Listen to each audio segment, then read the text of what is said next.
welcome to Black Empowerment Week, Day 3, Economic Talk, baby. It's going down tonight, man. NGA, man, Next Generation Alliance, got a platform for you tonight, man, talking that economic talk, man. We just want to thank everybody that's been coming to Black Empowerment Week the last 2 days for your time, for your liking and sharing our pages, man. We appreciate your support, man. We cannot do this without you. Last night, history lesson was great. Man, Miss Williams and Mr. Brandon came with some great history to share with our community, man, and gave us a rundown of history, man. Not a watered-down history lesson, but a great history lesson, man. So everybody that came last night and came Sunday night, we say thank you, thank you, thank you. Continue to like and share this page, man. And if you have any feedback to give to us, man, feel free to hit us on Black Empowerment Week page. We would love to critique our work, man, so we can keep being productive in our community. So tonight is the night, baby. You got an economic talk, man. I got two great men that's going to MC this thing, man. Mr. Greg Lee and Mr. Jermaine McCain, two black kings is ready to make it do what it do, man. Hey, look, you ain't going to let you keep looking at my face. I'm going to pass the mic to these guys, man. Tonight is the night, Day 3 of BEW, Black Empowerment Week. We about to turn up, baby. Hey, we about to educate you on this economic wealth, man. Don't miss out tonight, man. Share, and like. All right, man. The floor is yours. Awesome. What's going on, family? What's going on? Your host tonight is myself and Mr. McCain. I'm gonna let Mr. McCain, man, tell a little bit about himself so you will know who your MCs and your hosts are for tonight. But we gonna kick off economic night. I'm telling you, it's gonna be a night of information, some knowledge. You're gonna learn a lot. Mr. McCain, let the people know who you are. Right on. Good evening, everybody. My name is Dr. Jermaine McCain, by way of Hickory, North Carolina. I currently live now in Greensboro, North Carolina. I am a business education teacher at Quality Education Academy in Winston-Salem, North Carolina. Prior to that, I was a personal banker with Wells Fargo for 5 years, where I learned how to open up business accounts and just different things in regards to how to manage finances and things of that regard. After that, I went into education, partnered up with one of my good buddies and friends, Donald Sweeper. And we created some futuristic STEM engagement opportunities through STEM. And, just really looking forward to a great night, man. So I really appreciate the opportunity to work with you tonight, Greg.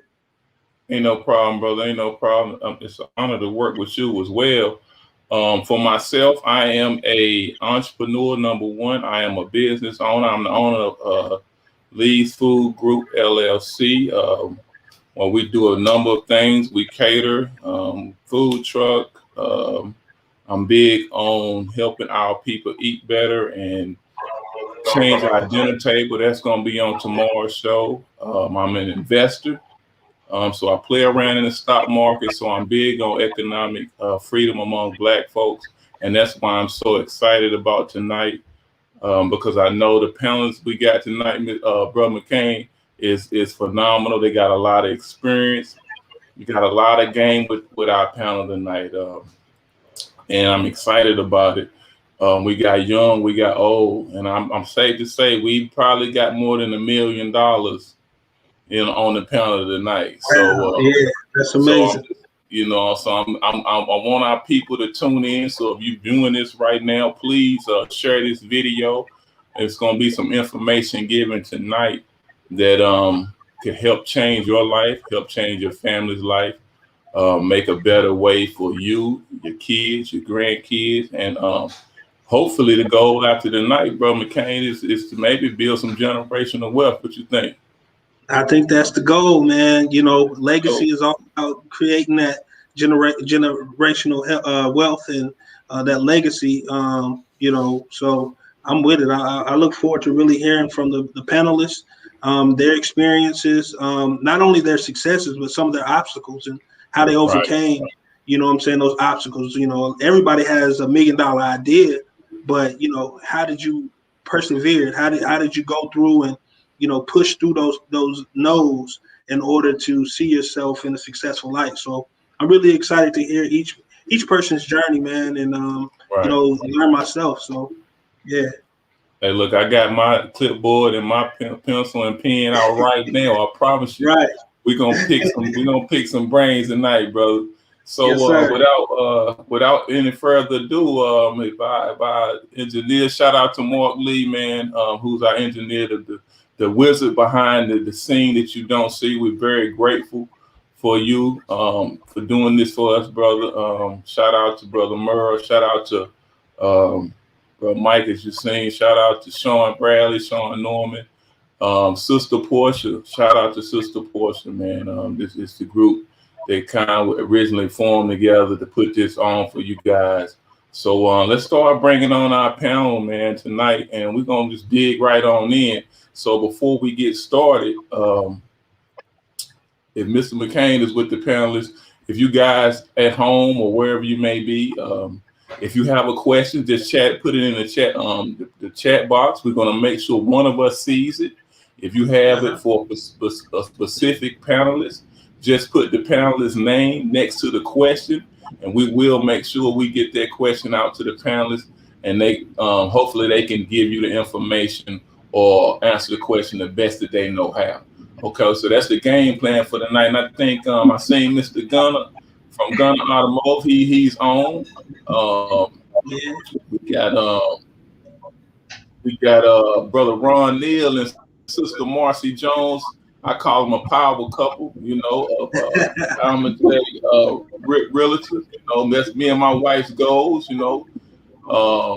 We got Mr. Lorenzo Jarrell Dargan, and we're gonna let you introduce yourself as well, brother. So all the panelists tonight, so what we're gonna do is, Mr. McCain, I'm gonna let you go ahead and introduce them. Let them call them out one at a time, and you tell us a little bit something about yourselves. We're gonna start with Mr. McCain. Just go to each panelist and let them come in and say a little something about themselves. All right. So, Ms. Perkins, we have you first on the list. If you want to introduce yourself and tell us what you do. Okay, good afternoon to everyone. I am Aretha Perkins, and I am the owner and operator of Perkins Professional Daycare Center in Eden, North Carolina. My grandmother and I started this business back in 1982. So I've been in business ever since I was basically in my 20s. We started off with about 8 children, and the capacity got up to over 100 children. But of course, COVID-19 has sort of done a little bit with that, but we're still persevering, still investing in other businesses, and still surviving. So that's it in a nutshell for an introduction. Awesome. Thank you so much, Ms. Perkins. You're welcome. Yeah, next we have Mr. Boston. Mr. Boston. I don't see Mr. Boston on the panel right now. Well, I see he's in audio. I know he may be. Clarence, you there? I see Clarence. Okay, I don't think he's on stage yet. So let's move to the next. Hold on, wait a minute. There you go. I see something going on screen here. So can you guys hear me? There he is. Yes, sir. Yes, sir. Okay, I'm sorry, it's a little dark. Yeah, my name is Clarence Boston, native of Reedsville, serial entrepreneur. I own, I guess, 10 or so businesses, North Carolina, South Carolina, Georgia, all S corporations, and glad to be invited here to share all of my knowledge as far as being an entrepreneur. So I'm here. Awesome. All right, thank you, sir. We're glad to have you tonight. Mr. Tim is a Gunner. Yes, sir. Tim Gunter. Gunter, gotcha. Sorry about that. You're all right. All right, Tim Gunter. I'm a native of Eden, North Carolina. You know why I gotta say my face though. You on mute? I'm okay. Once again, I'm a native of Eden, North Carolina. My company is called Gunter Automotive, and we're LLC. I have Gunter Nissan in Ridgeway, Virginia, and I have Gunter Chrysler Dodge Jeep Ram. My education, I went to North Carolina A&T, graduated in 1989. I have an MBA, went back to school, got an MBA from Wake Forest in 2000. Been in the business 19 years, been in management 32 years. Father of 4 children. That's me. Wow. And by the way, 3 of my 4 kids work here. Oh, there you go. That's that legacy we were talking about. Thank you so much, Mr. Gunter. That's the hey. That's what it's about. Yeah, for sure. We have Ron Neal and Marcy Jones. If you'd introduce yourselves. Hello, everyone. Ron and I Hey. Can y'all hear me? Okay. Ron and I are the owners of 2 businesses. One is Almogeny Realty, which is a real estate brokerage. Ron has his license, and one of our children has their license as well. We're both from Reedsville. We also have a nonprofit organization, Mentality. Investment Club, 4 Quarters, co-founder where we invest in stocks, cryptocurrency, and even real estate. Graduate of UNCG in human development and family studies, and just an investor. We're pretty much investors. Natives, Reedsville, North Carolina. A big city. Yeah.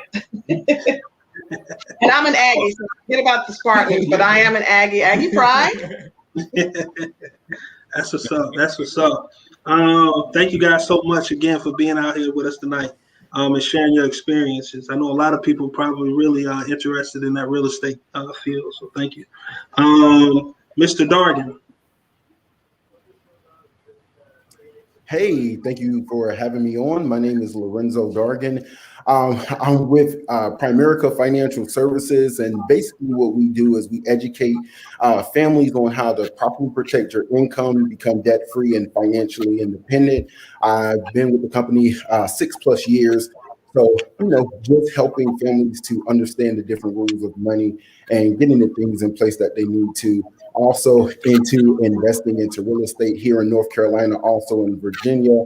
So again, it's all about building wealth, keeping wealth, and leaving it for the generation to come. I am going to shake it up a little bit. I'm a Winston-Salem State University graduate, so go Rams.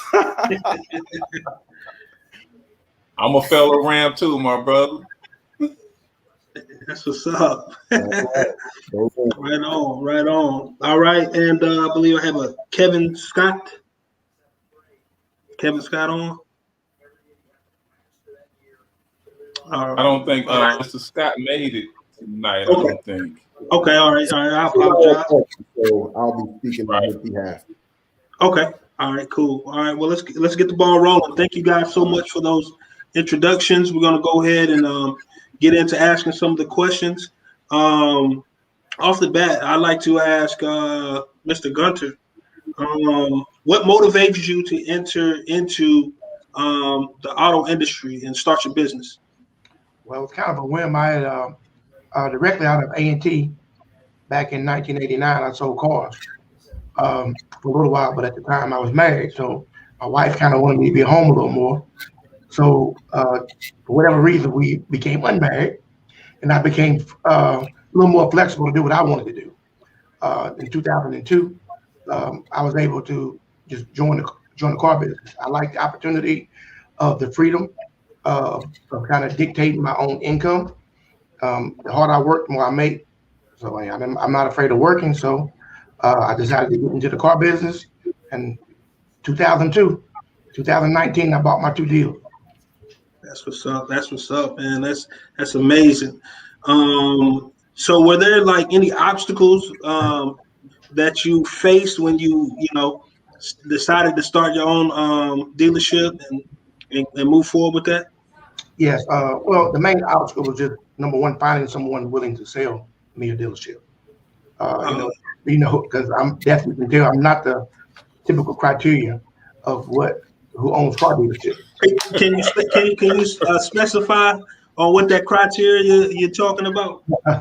Well, I mean, typically the car business is people whose fathers have owned businesses or grandfathers have owned businesses. We all are well aware of the conditions, financial, socioeconomic differences that our grandfathers had to deal with. Therefore, most of us financially aren't in the position to go out and buy a car dealership, especially a manufacturer base. I have Chrysler, Dodge, Jeep, Ram, and I have Nissan. So, but for me, just that was the largest obstacle, finding someone willing to sell me one. And then naturally it wasn't going to be the prime deal on prime real estate. So we had to be a little more aggressive at taking a deal that other guys may have not wanted to take, but rely on our ability and the team that I had assembled to be successful here. Awesome. All right. Same question to Miss Perkins. What motivated you to go into your particular field and start your business?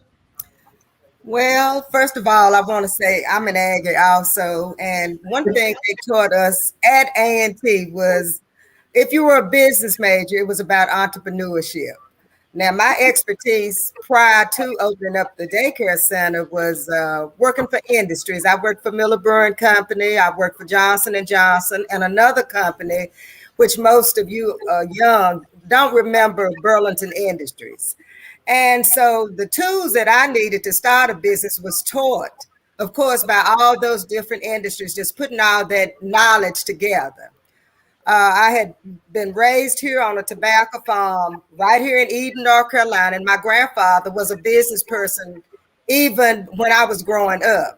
So nobody in our house actually worked for anybody else. My grandfather was a farmer and my mother was a homemaker. And the thing of it was you were going to school, you were going to get educated and try to start your own business. My grandmother sort of worked a little, not a lot, but when I was in college, she worked at the health department for about a year. And she told me that if I didn't do childcare, I was missing my calling. I'm an only child, and believe it or not, my grandmother was correct. Starting your own business is sort of difficult, so I had to, first of all, have good credit. And that's the main thing, making sure that you have good credit so you can go to the bank and borrow money. But on the flip side of that, my grandparents did give me money to help start that business, but you still got to have good credit and you got to find a banker that's going to believe in you.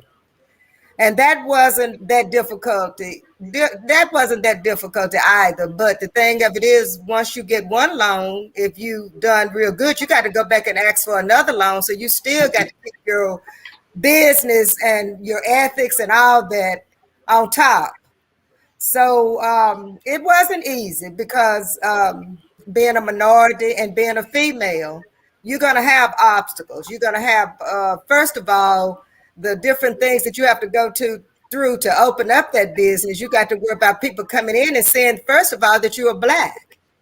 And they're not going to treat you the way they probably would treat their own counterparts. So you got to really shine. You got to go over and beyond to do normally what other people would do just to get your license.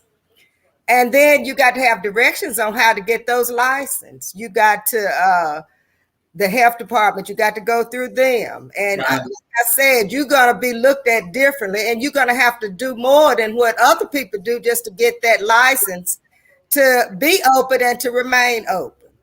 So it's a combination of things. And like I said, I have been in business for almost 40 years, actually. Wow. That's impressive. Yeah, but it's a blessing. And I'm in the process now of trying to start another business. You can't just put your money all into one pot. Right. If you're a business person, you got to be diversified. And you've got to, you're going to have some downfalls. You're going to have some downfalls because, the economy changes, a lot of different things. Because I actually went from a lot of kids to a few kids. And when I say a few, to me, 30 to 40 children, that's a few kids. But I started doing virtual learning. I started closing up earlier. So you got to have that knack to know what to do to stay in business when a pandemic occurs. Yes, and at that same token, you still got to, if you are used to making X amount of dollars, you got to be creative and come up with something else to make up for the money that you're losing during the pandemic. And also you got to use your government for the PPPs and the EIDLs and make all that work. And so it's a combination of things in order for you to stay in business. And you got to be sharp and you got to be on top of things because nobody is going to take care of you the way you did. Amen. Amen. Thank you so much for that. Definitely You're appreciate welcome. that, Miss Perkins. You're welcome. Yeah, that was awesome. That was awesome. Yeah. Same question to Ron and Marcy. What motivated you guys to go into real estate? You guys on mute. Okay, that's good. I will say that my husband motivated me to start Almogeny Realty. I've been in business now this is year 5. He challenged me because he said, you must be scared to start a business. And I was like, no, I'm not, which I really, really was, because I had no clue how to start, what to do, anything. Because I'd been a school teacher prior to being a real estate broker. So prior to me opening the business, I'd been just working for someone else in real estate for 12 years. And he said, you should open up your own business. I mean, the company's not giving you anything. They're not giving you any leads. They're not giving you anything except for a desk to work at. And I'm like, I'm good. I'm fine. And when he said the magic words, you must be scared then, I went immediately and went into action. He started the LLC and got the EIN number, so on and so forth. And he was kind of winging it too, I think, because I think if he had really told me everything that it entailed, I probably would have never done it, to be honest. So I really thank God for my husband and for him pushing me and motivating me to open the business, because it's been such a blessing in the midst of the pandemic. Just like you said, Aretha, I mean, you really have to know how to pivot. So we have really grown. The business started with 1 broker and we're now up to 20. To God be the glory. We are just so thankful and grateful to grow in the midst of this pandemic. And then for his business, I guess I could say I pushed him to open that with mentality a little bit. But I'll let him talk more about mentality. Well, at 4 quarters. Mentality pretty much is a nonprofit organization, and I was inspired by that just because of the situation, my life experiences, just going through what I went through. I wanted to be able to give people that's been in similar situations that I've been in for incarceration, sort of like a blueprint of how to get out of that situation. Because sometimes, we get stuck in situations we don't know how to get our way out or see our way out because of the environments that we grow up in. It never gives us an idea of how to get out of the situations that we're in. And one thing with 4 quarters, I was in the situation that I was in and I met a guy, one of my mentors, and he was telling me about Microsoft. Because my whole thing, as far as being able to make money, I always look for the path of least resistance. I've tried to find what are the obstacles and how high do I have to jump in order to get over these obstacles. So I'm talking to my guy, man, and he was like, first time being introduced to the stock market. He was telling me, man, don't you know if you had $1,000 invested in Microsoft at this particular time, I think it was in '96 that I met him, and he said that if you would have had $1,000 invested in Microsoft, you'd be worth $2 million today. I'm like, what? You telling me that if I had this amount of money, $1,000 invested in a company, and I didn't have to do nothing but let this particular individual that I considered a megalomaniac that was really obsessed with his company, all I had to do was put money there, and I would be worth $1 million now? I said, okay, that's something that I want to do. And that's something that I'm doing today. And that's one of the things that really prompted me to start 4 quarters. So looking at 4 quarters, I said, okay, I wanted to bring other individuals into this as well. So it goes from stocks to looking at cryptocurrency and just seeing the rate of return that cryptocurrencies are giving out. Because, you have companies that selling for 20 cents, 30 cents that you can track that was at 20 cents 5 years ago that might be worth $1,000 now. I'm like, these are no-brainers. It's like, what would stop an individual from knowing that this type of investment opportunity exists and not taking this risk? right, is much more beneficial than putting it in the lottery, because we have a consistency of behavior of putting money into a lottery. And I always say, if we take this same mentality and this same effort and energy and just put it over here, and it's not much effort. If we do that, we can really become millionaires. And it's not hard. And it doesn't take a lot of skin off our back. It doesn't take us to actually set up the infrastructure of a business or anything. All it takes is a little discipline and determination. So that's one of the reasons that I actually went into the stock market and cryptocurrency. Awesome. So that, look, that's awesome, bro, Ron. You already know. That brother, I'm gonna tell you, that brother's the reason why I'm an investor now. So shout out to you. I salute you. Absolutely. But and look, when you first put me on game, I think I put $200 in the market, and let's just say it ain't $200 anymore. Absolutely. But I saw Brother Dorgan kept shaking his head. I'm pretty sure you could kind of elaborate maybe on investment and also tell us what motivated you, or maybe some of your obstacles in your experience business. Okay, so basically, I think the thing is what I realized is going K through 12, graduated from college, is that they don't teach you anything about the right things to invest in. They don't teach you how to create a budget. They won't teach you about the right insurances to have. But next to your degree, that's like the number one thing you need as an adult. And so listening to Ron is basically an education piece that is missing. A lot of times people like to think another culture is progressing because of their skin color, and it's not that. Is that a lot of knowledge has been kept for us for so long that we think it's us, and it's really the lack of knowledge that we're getting. And so the big thing with our company is we love to educate people on the different rules of money, whether it's insurance, whether it's investing, and we're more so on the mutual fund and annuity side.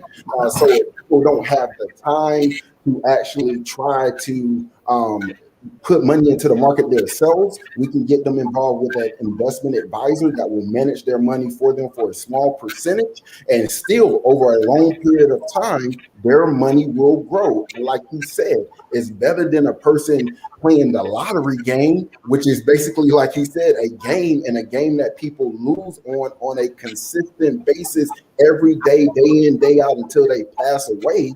Whereas with this game, if you get with the right expert, there is great chance, 99% chance that you'll win at this game if you're with the right person who will give you the right education. And so that's the reason why I got involved. When I got this information, I wanted to share it with everybody because my mom didn't know it. When I first heard about the stock market, I thought it was a lie, because I was like, this is a lie. You're saying if I put money into this vehicle that it will yield this much money? If that's the case, my mama would be doing it, my uncles would be doing it, my cousins, everybody would be doing it. But what I realized is nobody was doing it because they didn't have the information and no one was sharing it. And so that's why I got involved in this industry, because I wanted to share that information with everyone, because like Ron was saying, it's not something that takes a lot of skill. It's very simple once you understand it, but first you have to get with the right person, get the knowledge, and you'll be able to move forward with it. The other thing is this: in my industry, you can make a great income helping people. I'm from pharmaceutical sales, so I make a high six-figure income in that industry. But what I realized is once you get to a certain level, there's a cap on how much money you make. So I was feeling Tim when he was saying sales, you can make as much money as you want to when you put the effort in. And so not only what I realized is a lot of jobs where you do a good work for people, you usually don't get paid a good amount of money. Well, this is a field where you do a good work. You're helping people manage their money. You're helping people to create generational wealth, because that's what we love to talk about. And then you get paid well, where people minimum wage are making 300, 400, 500K a year in this industry. And again, the sky's the limit depending on your work ethic and how many people you help. So that's the reason why I got involved, and I love it. Awesome. I do want to ask a question to the two investors in regards to the recent events with Robinhood and the GameStop stock.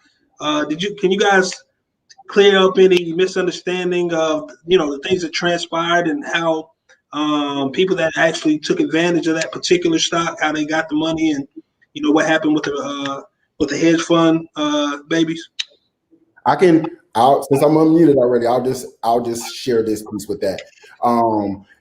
That's why it's good to get with an expert like a Ron or whoever else is an expert. I'll be honest, I'm not an expert in that field as far as just individual stocks. I'm more so a mutual fund guy, or for the guy who doesn't have time to watch the market. So what was happening was the average guy who wasn't with an expert like Ron was trying to play in that game, and they ended up losing big because they didn't understand when they were supposed to pull their money and when they were actually supposed to start.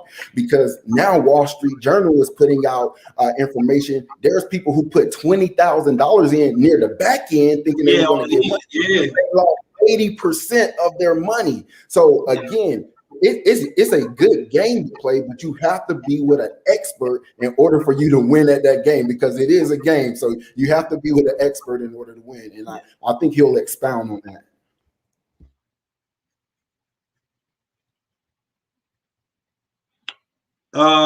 Yeah, are they froze, Ron? Yeah. Can you hear me? Yeah, I can. When you're dealing with the market, particularly stocks, you can bet. They got what they call puts and they got what they call calls. A put is basically saying that this particular stock is going to go down. And you had money people that was in Wall Street saying that this stock is going to go down, AMC is going to go down, right? So you had people that was on Reddit. It was like a community of people that kind of organized together, and they said that, listen, we don't want this company to fall, right? So we're going to start betting that this company goes up. So they organized themselves and they started putting money in. Right. So the stock went up. So the people that was on Wall Street, they lost money now. They lost money because they was betting that that this particular company was going to go down. And that's one thing, because a lot of times we can kind of get an idea of what's good to invest in, because a lot of things we've been investing in all our lives. We've been wearing Nikes all our lives. We've been using Microsoft all our lives. We've been using Tide all our lives. All of these companies and things that we've been using all our lives, people have became millionaires just by investing in these companies. And that's why I say if we take something as simple as investing in the market, right? You get with a professional or whoever the case may be. If you do it yourself, our culture has told us that the only thing that we can make money in is football, baseball, basketball, rapping. This is our culture, and our culture kind of gives us a filter of how to see the world and how to react and how to respond in the world. And our culture actually, it gives us a thinking skill, but it's a really low level of thinking skill, right? So when you come out of that culture, our culture now, we have to introduce other forms of other ways of making money. Because when you introduce other ways of making money, whether it's through stock market, it develops critical thinking skills. So we think differently. So we start to invest in things differently, because the culture that we're currently that's influencing us, it's a consumer culture. Everything is based upon consumption. If I do this, if I buy this, I can have the appearance of wealth. We have to change that, and I say it all the time, man. We have to change that consumer mindset into a more productive mindset. How can I benefit from the things that I've been using all my life? My mother, my grandmother, their great grandma, we've been using these things all of our lives, but we're not benefiting. So we're making them filthy rich, but we're steady neglecting ourselves. And I want to say this, I don't want to go on too long about this. And we also have to look at what's going on in this blockchain industry, because we're kind of afraid of this industry, right? Because it's something that we're not familiar with. So we kind of take a step back, like, I don't want to do this, I don't want to do this. So what will happen is 20 to 30 years down the line, we'll start looking at Bitcoin, Ethereum, we'll start looking at all these blockchain companies, Cardano, we'll start looking at all these companies and say, man, I should have done this. but we don't have to wait that long. We can start now, because this is what the future is going into, what we call IT, information technology, this whole blockchain industry. This is where the future is going. Everything is going to be in the cloud. Everything is going to be artificial intelligence. And all we have to do is sit back and watch what we're doing ourselves. This is how you know that we've been made backwards. Because we're doing the things that we're going to be doing for the rest of our lives, right? But we never take the opportunity to say, okay, if I'm going to be doing this for the rest of my life, why am I not putting money in this? And one reason why I'm not putting money in this is because of our educational system. Because the educational system is not designed to give us the mindset to be productive or to be producers. The educational system is designed to make us consumers. It's not designed for that. So we have to really rearrange our thinking and how we view the world. And that thinking has to be, I believe, we have to start looking at it more so from a productive mindset instead of a consumer mindset. Yeah.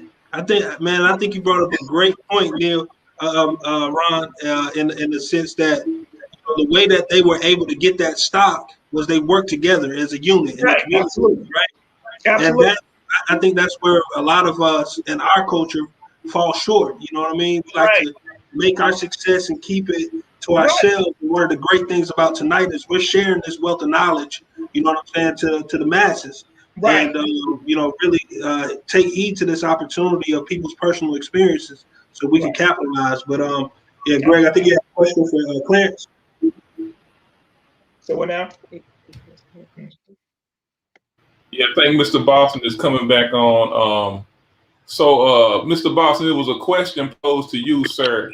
And I think that is, the people want to know what motivated you to start your business or become an entrepreneur such as yourself, and what some of the obstacles that you have had to overcome.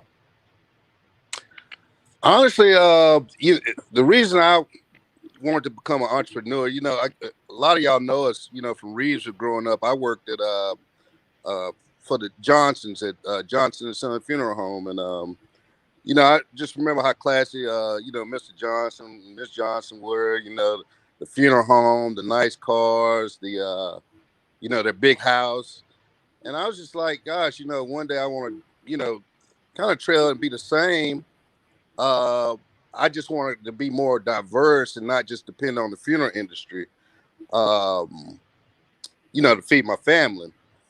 So, after working, jobs and, I just got tired of working for folks. And I said, you know what, I'm just going to go out and fulfill my dreams. And at that time I was working for a medical school, and one of the doctors that I worked with, he said, Clarence, I made more money doing real estate than I ever did being a doctor.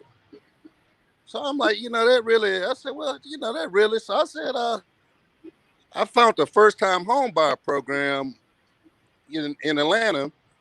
And I said, well, let me try to apply for this loan. And, I got my credit straight by that time.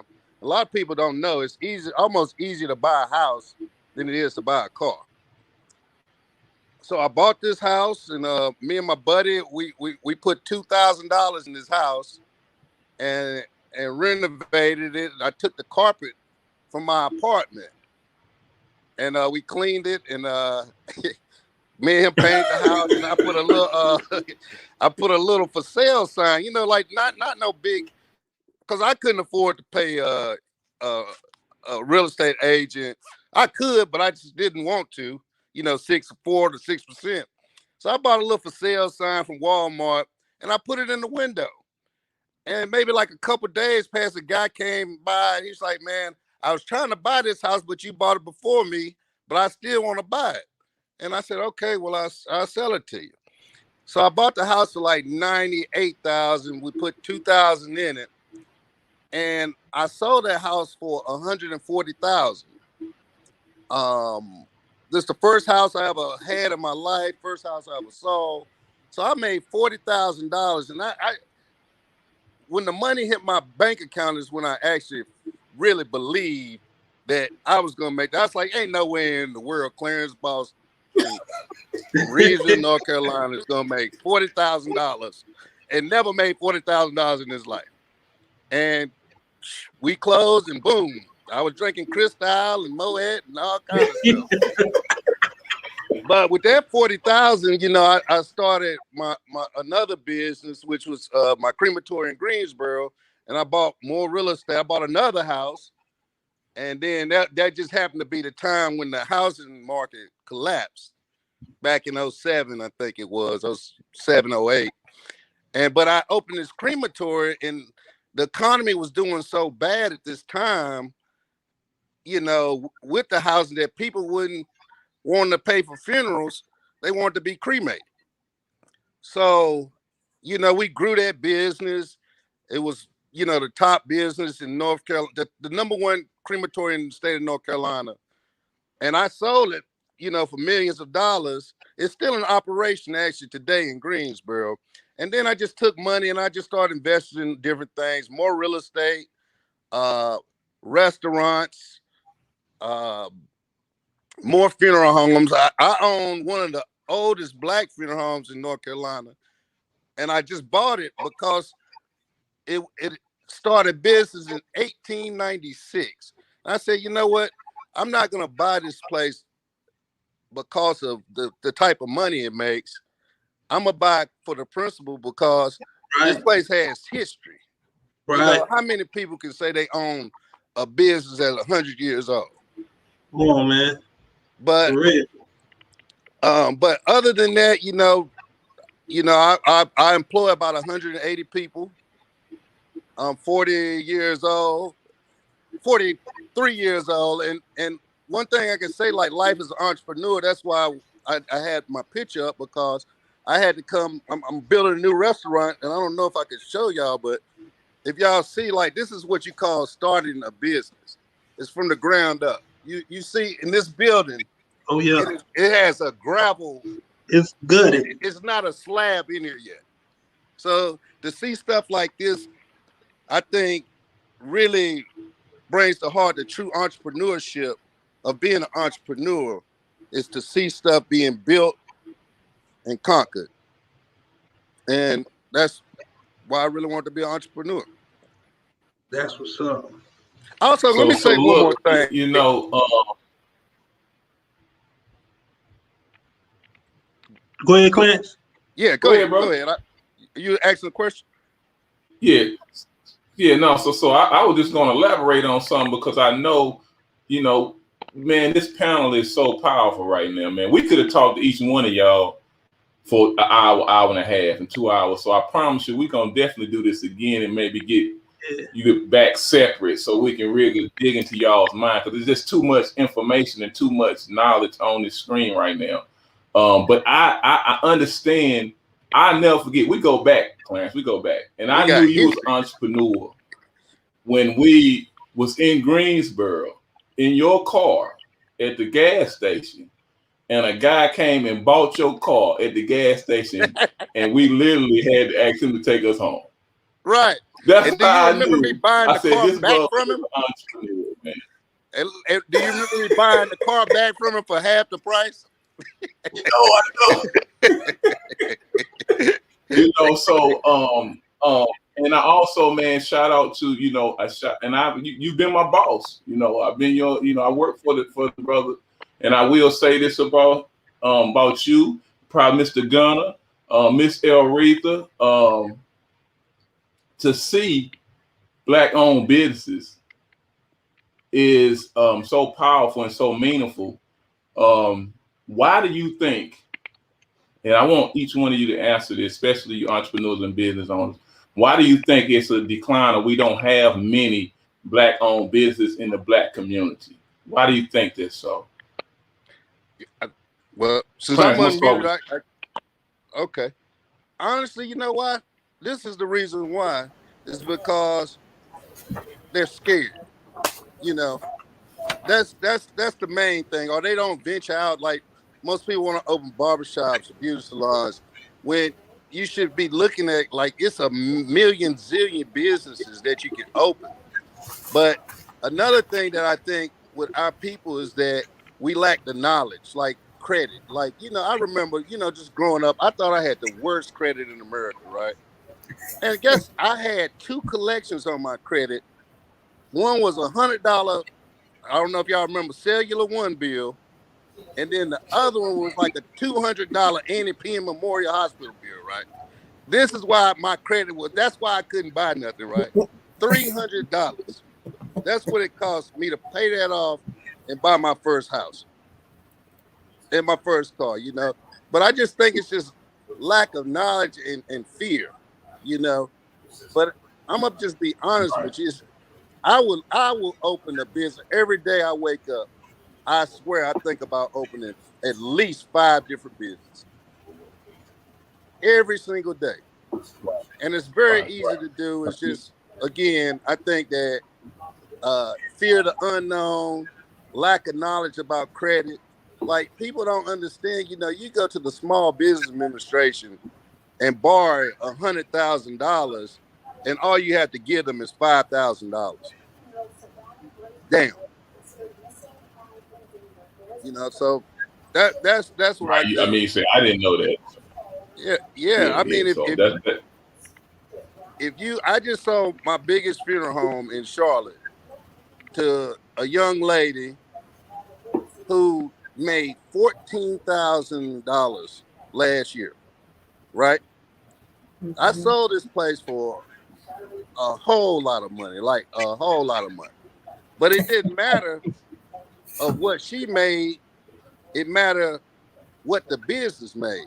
So also, like, look around at other businesses that are for sale. I mean, just imagine, like, if Wilkerson Funeral Home was for sale. They make a lot of money, right? And you could buy it, but you just lack.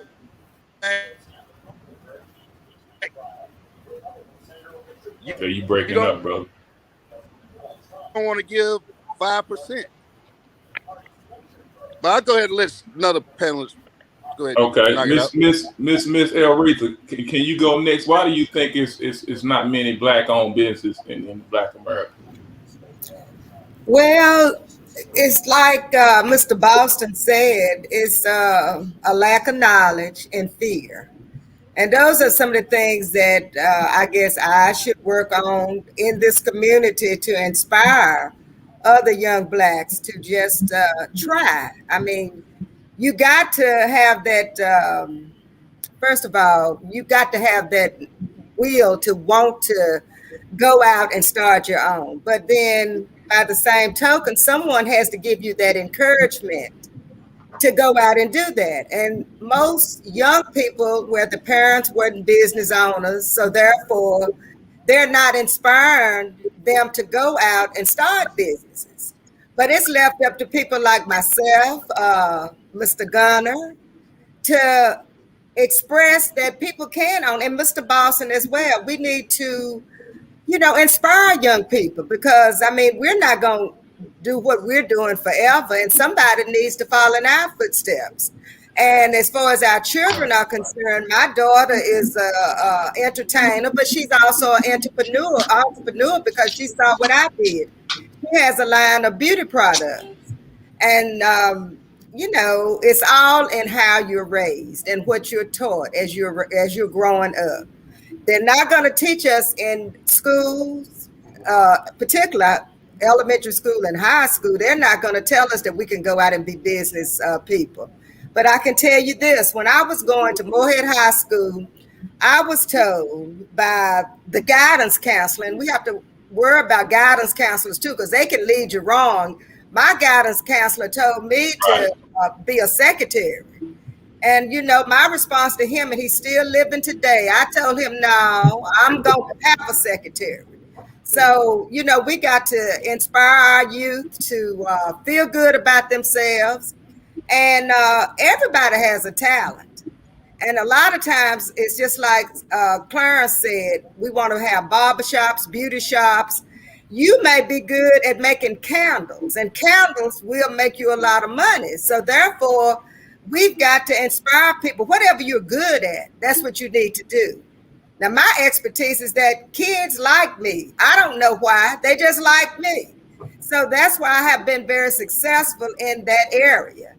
And I enjoy them as well. So it's going to be left up to Mr. Gunner, myself, Mr. Boston to go out and talk to young people about the things they can do, because they're not going to even get this in college. They're not going to tell them to go out to be business people. They're going to tell them to go and work for companies and industries, because that's what I did.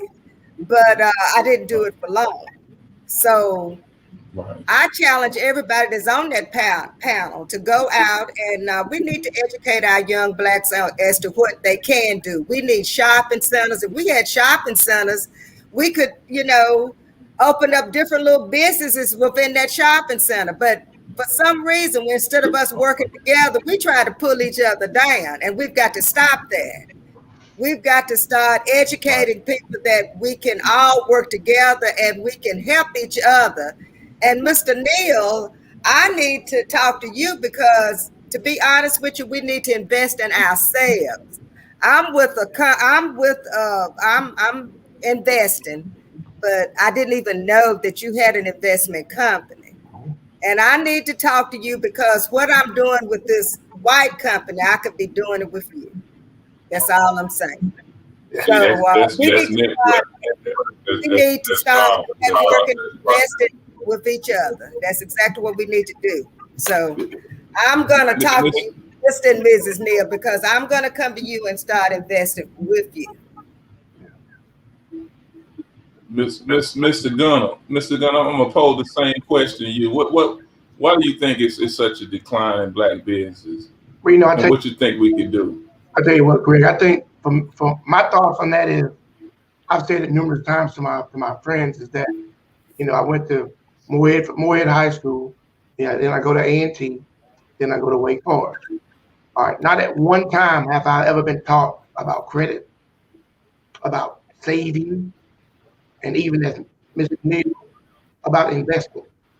So one of my thoughts has always been, I've never really expressed this in an open panel like this, but black folk, we love to go to church. To me, that would be a heck of a place to start us, teaching us about credit, teaching us about saving, teaching us about, because they've said it, listen, the Clarence talk, if you think I bought this dealership because I had the money in my bank account, you must be an idiot. I had to go somewhere and borrow some money to get the money to buy my dealerships. But the one thing I had to have was a little bit of money, and I had to have good credit. But if no one ever teaches us about credit, we don't know. So I think a lot of our issues in the black community is just the unknown. We don't know. And I think that goes back to, I think Lorenzo mentioned that, us just not having the knowledge. We don't know anything, because even I went to A&T, I didn't learn nothing about entrepreneurship until I went to Wake Forest. I don't know whether y'all know that or not, but the dynamics of the school at Wake Forest and A&T are completely different dynamics of the school. Yes. But if I'm in the room with them, I can hear it too. You understand where I'm coming from? Oh yeah. And cold a little bit right there, but where I'm coming from. So I think our issue is fear, definitely fear. We always know how we are. Hold every dollar. Don't take a risk with a guy like Ron. Now, Ron, I didn't know you existed either as far as investing. So I'm gonna need your phone number too, brother. Yeah. After we get outside. And so I think that's 9/10 of our problems. Is that, and I go back to what Aretha said, we don't share no knowledge with each other. With each other. How can Mr. Neal being in Reedsville, and I'm looking at Mr. Boston being in Reedsville, and why haven't we connected? Why don't we do this in a forum? I know what the pandemic has us, we can't touch each other no more, and things like that. But why not have a forum where we do this more often? Whether it be Monday. I was just asked to be on the board of the YMCA, to be on their board. Well, they meet once a month, pandemic or not. So you know what I mean? So why can't the same type of creativity that's being used in other environments be used in our own environment? But it goes back to say, I think, and I don't mean to talk too long, but I think we're so quick to want to get away from our environment. That's why we don't invest in our own environment. Yeah, for sure. Right. That's true. It's sad, but it's true, bro. Yeah, Lorenzo. Like the old folks say, it's tight, but it's right. You right. You right. All right, this question for Lorenzo. Where do you see Black economics in the future, especially with the pandemic? Was COVID a level playing field? Did it level the playing field? Where do you see Black economics going forward? So I see it to where it's going up, and the reason being is because we're all having that conversation. The conversation is leaving generational wealth. So everybody is talking about the same thing: generational wealth, generational wealth. Now we have to start getting to that conversation of how to get to the point where you're building generational wealth, because we can't just keep talking about it and no one's actually giving people rules to money. So I like what Tim has said about the churches, because I consistently have financial seminars at churches where the first thing I go to is the parable of the talents. Even though Jesus, if people know, the word talent translated is money. And that whole parable was talking about investing. The guy took their talents to the money exchanger, which is translated as investor, doubled their talents, but the guy who had his talent and was afraid to give it to the investor hid his talent, and the guy called him a wicked and unprofitable servant. So again, that whole parable was about investing. And so what I do is I sit down with the church and I talk to them about insurances. I talk to them about investing. But again, it's about us getting out and sharing the knowledge. Now, the people who want to move forward with that knowledge that is given, they'll move forward with you. And the ones who don't, they won't. Now, the thing about the pandemic is it has gotten people to a point where they want to get their finances in order. And so it hasn't stopped anything. What it has done is made things better, because we utilize things like social platforms. We utilize things like Zoom. And before, I was meeting with people in the office at their home, just in Winston-Salem, North Carolina, just in Greensboro, just in the Triad. But now I have clients in Colorado. I have clients in Nevada. I have clients in Alabama, Virginia, South Carolina, North Carolina. So because of platforms like Zoom, you can get this knowledge out to a lot more people, help them. And again, because of the pandemic, people want to get, before they weren't even talking about life insurance, now they want to get life insurance. Before they were talking about saving and putting money into investments, now they want to put money. How much do I need to put in? Like, you can start as low as this and you can go as high as this based off of what the government caps are.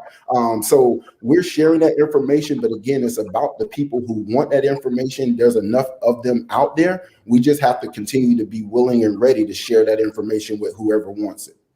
Absolutely. I did see a post where somebody was talking about failing our children. And this is for anybody in the panel.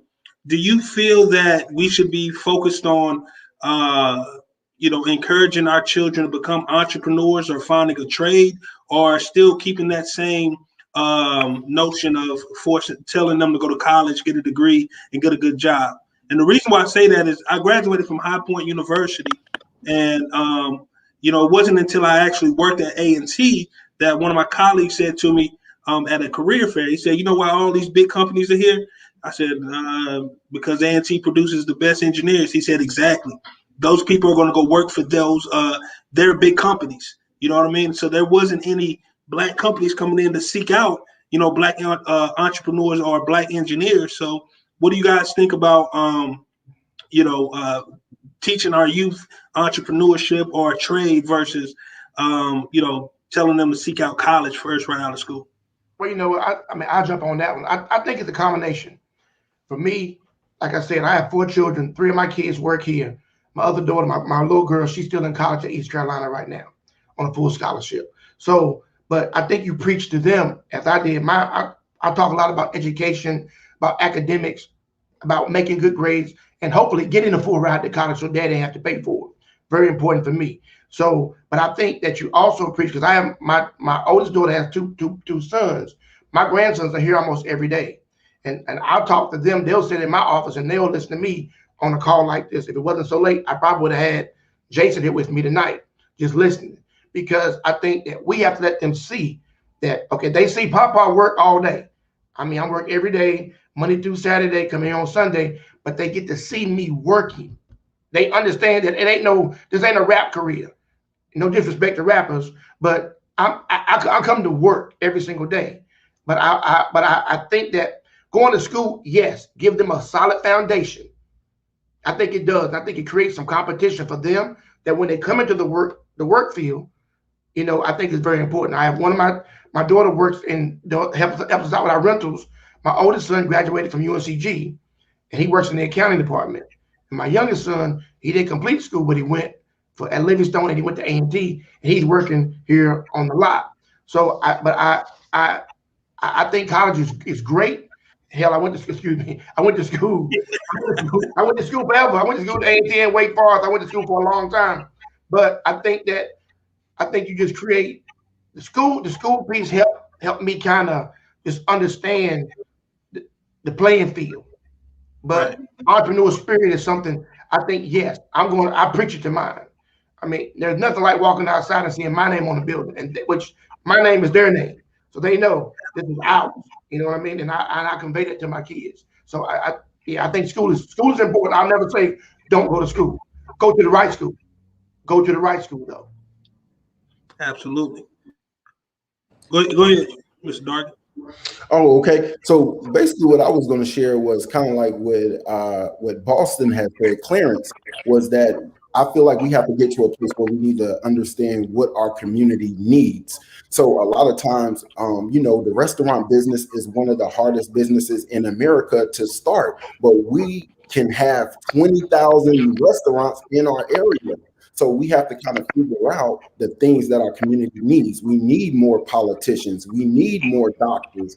We need more entrepreneurs in other areas that we actually don't see in our area. Again, we do have a lot of salons. We have a lot of restaurants, but our minds are very strong. We can create and do more than just the things that we see on a consistent basis. There are a lot of things that we can offer.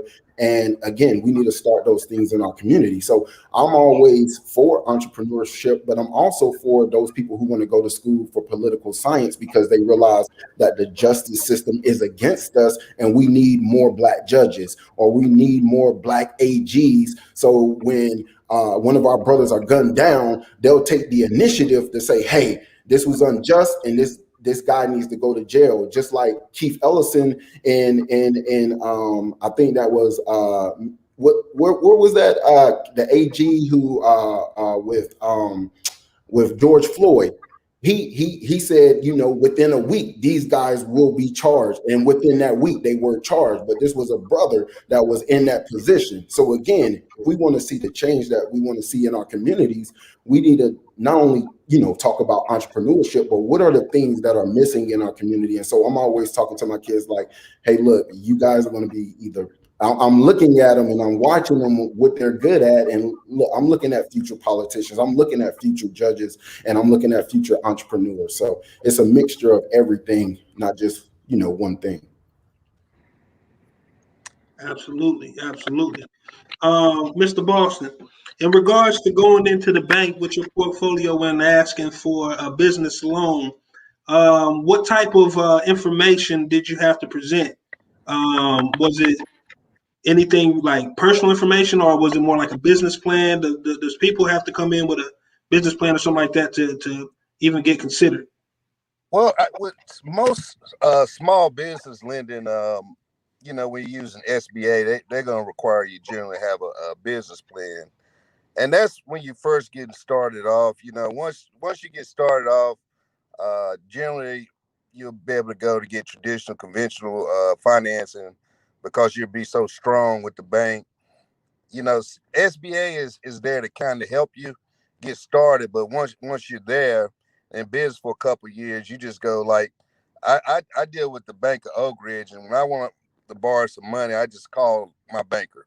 Like everybody, as entrepreneurs, you should have everybody's cell phone, your banker's cell phone, your lawyer's cell phone, your accountant's cell phone number, but you still are required to, of course, to pull proof of income. So they're gonna want to see your tax returns, your personal tax returns, generally your year-to-date profit and loss statements and your balance sheets on your corporations.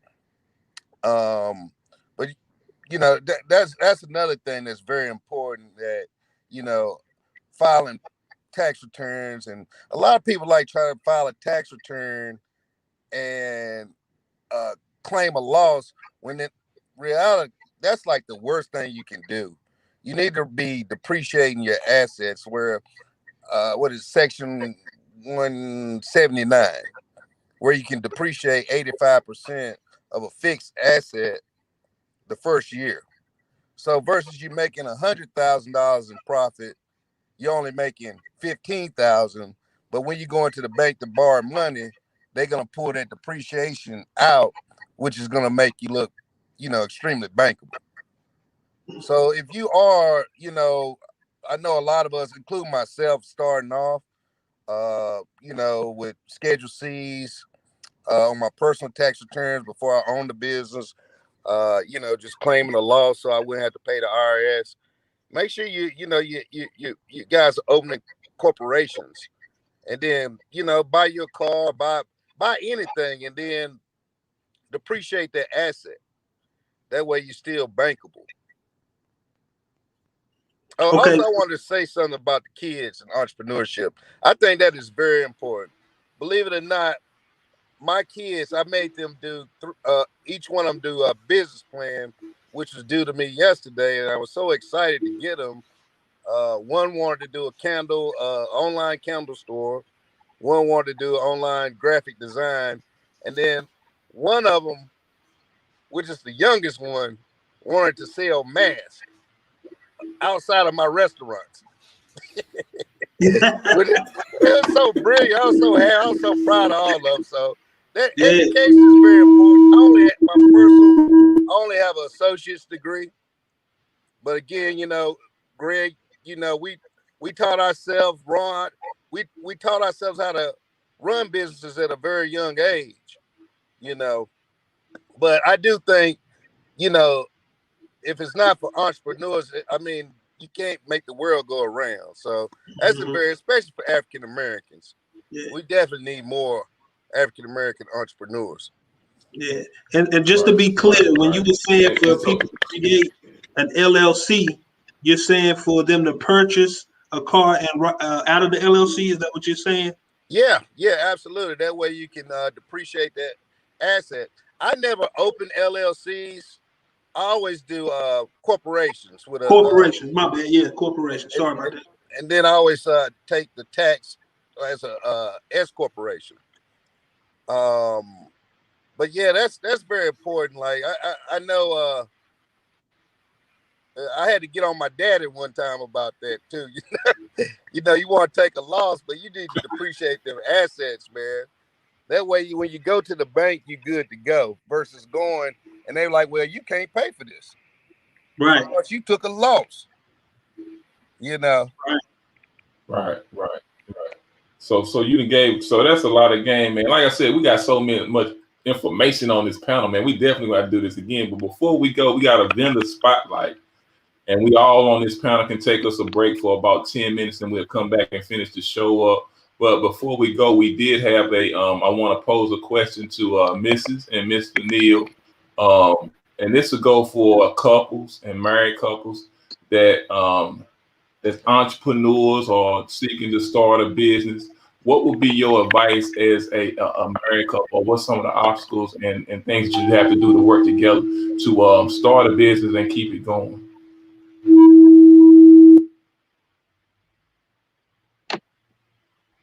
I will say it is very, very hard because time, there's never time for one another in a lot of cases. We work all the time, every day, all day. Like you said, Mr. Gunner, there's no days off. So it's very hard to carve out just individual time together. So that's been really a big challenge for us. What would you say? Yeah, I would say that just the time and just having that mindset to know that, especially when you're dealing with my wife, she's a boss, and men, we have egos, and we're bosses. You know what I'm saying? My nature is to be a boss. So when you're dealing with a female that's presenting boss-like traits, you have to have in your mind that, okay, let me let her do her thing in this particular area because she has the skill. She's a real estate professional. I mean, I'm learning real estate through her. She primarily introduced me to it, but I think just getting in it at an early age, I may think I know more than she knows. But she's been doing it so long, so sometimes I'm like, all right, let me sit back. Let me let her do her thing because this is what she does. So sometimes as the male, and the female, that positive and negative energy, you kind of like you got to know how to balance that. You got to know how to give, and you got to know how to let give, so to speak. So that's one thing I would say. Mm-hmm. And then we don't see eye to eye sometimes on how we invest. He's really big on stocks, but I want to invest in real estate. So I'm like, no, let's flip this house. He's like, no, let's buy a Bitcoin. I'm like, no, let's. So we go back and forth about that. So we end up just agreeing to disagree. So we do a little bit of stocks and a lot of real estate. So yeah, and really, when you're into just the whole business aspect, you want to be diversified. I mean, stocks, bonds, mutual funds. I can't stress this enough because we get information so late. Do not miss this blockchain transformation that's going on in this society because it's going to transform the way we do business. And right now, the point of entry is so low because when you're dealing with stocks, right, they got what they call qualified investors. And the qualified investors, they have to have $500,000, $100,000 annual income between, if it's a married couple, if it's single, maybe $500,000. And they get the opportunity, those qualified investors, they get the opportunity to, say like Jay-Z when Uber came out. Him and Beyonce, they went and bought, they was able to get Uber maybe like $1, $2 per share. So they might buy $1 million, $2 million worth for Uber because they're qualified investors. So when it gets to us, it's $30 because we got it, the investment club, we got it at $30. So they done made their killing, right? The qualified investor. Now it's a lock-in period where they got to keep it a certain amount of time before they can sell it. But at the end of the day, I think Uber might be $60. They still gonna make a killing because they're qualified investors. Now, when you take this same principle over into blockchain or cryptocurrency, you don't have to be a qualified investor. You can get in coins. You can get cryptocurrencies right now at 20 cents. So it's allowing the little person to enter into the market at a very low price. I'm seeing the numbers. I'm looking at my account. I'm seeing the numbers, and it's staggering what you can do with a little bit of money. We're talking about coins. I can't stress it enough. Get this information to your children because their minds are going to be in this whole revolutionary cryptocurrency blockchain.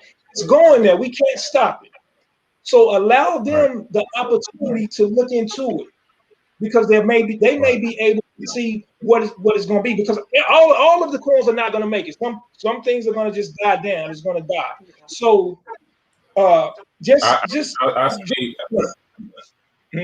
seen the piggyback on you because we got to let Mr. Galloway, the first vendor, is here. We got to let him on, and then I'm going to let all your panelists take you a break for about 10 minutes, and we'll come back. But just to piggyback on what you said, when I saw a commercial that Visa was issuing or creating cryptocurrency cards, and it was on public TV, I knew that the game was real then. And I first heard of cryptocurrency about 8 years ago when I was getting my culinary degree. It was about a 16 or 17-year-old white kid in a class. I forgot what class we were taking. And his presentation was on cryptocurrency. And I had no idea what that little white kid was talking about. But moving to now, I'm invested in it.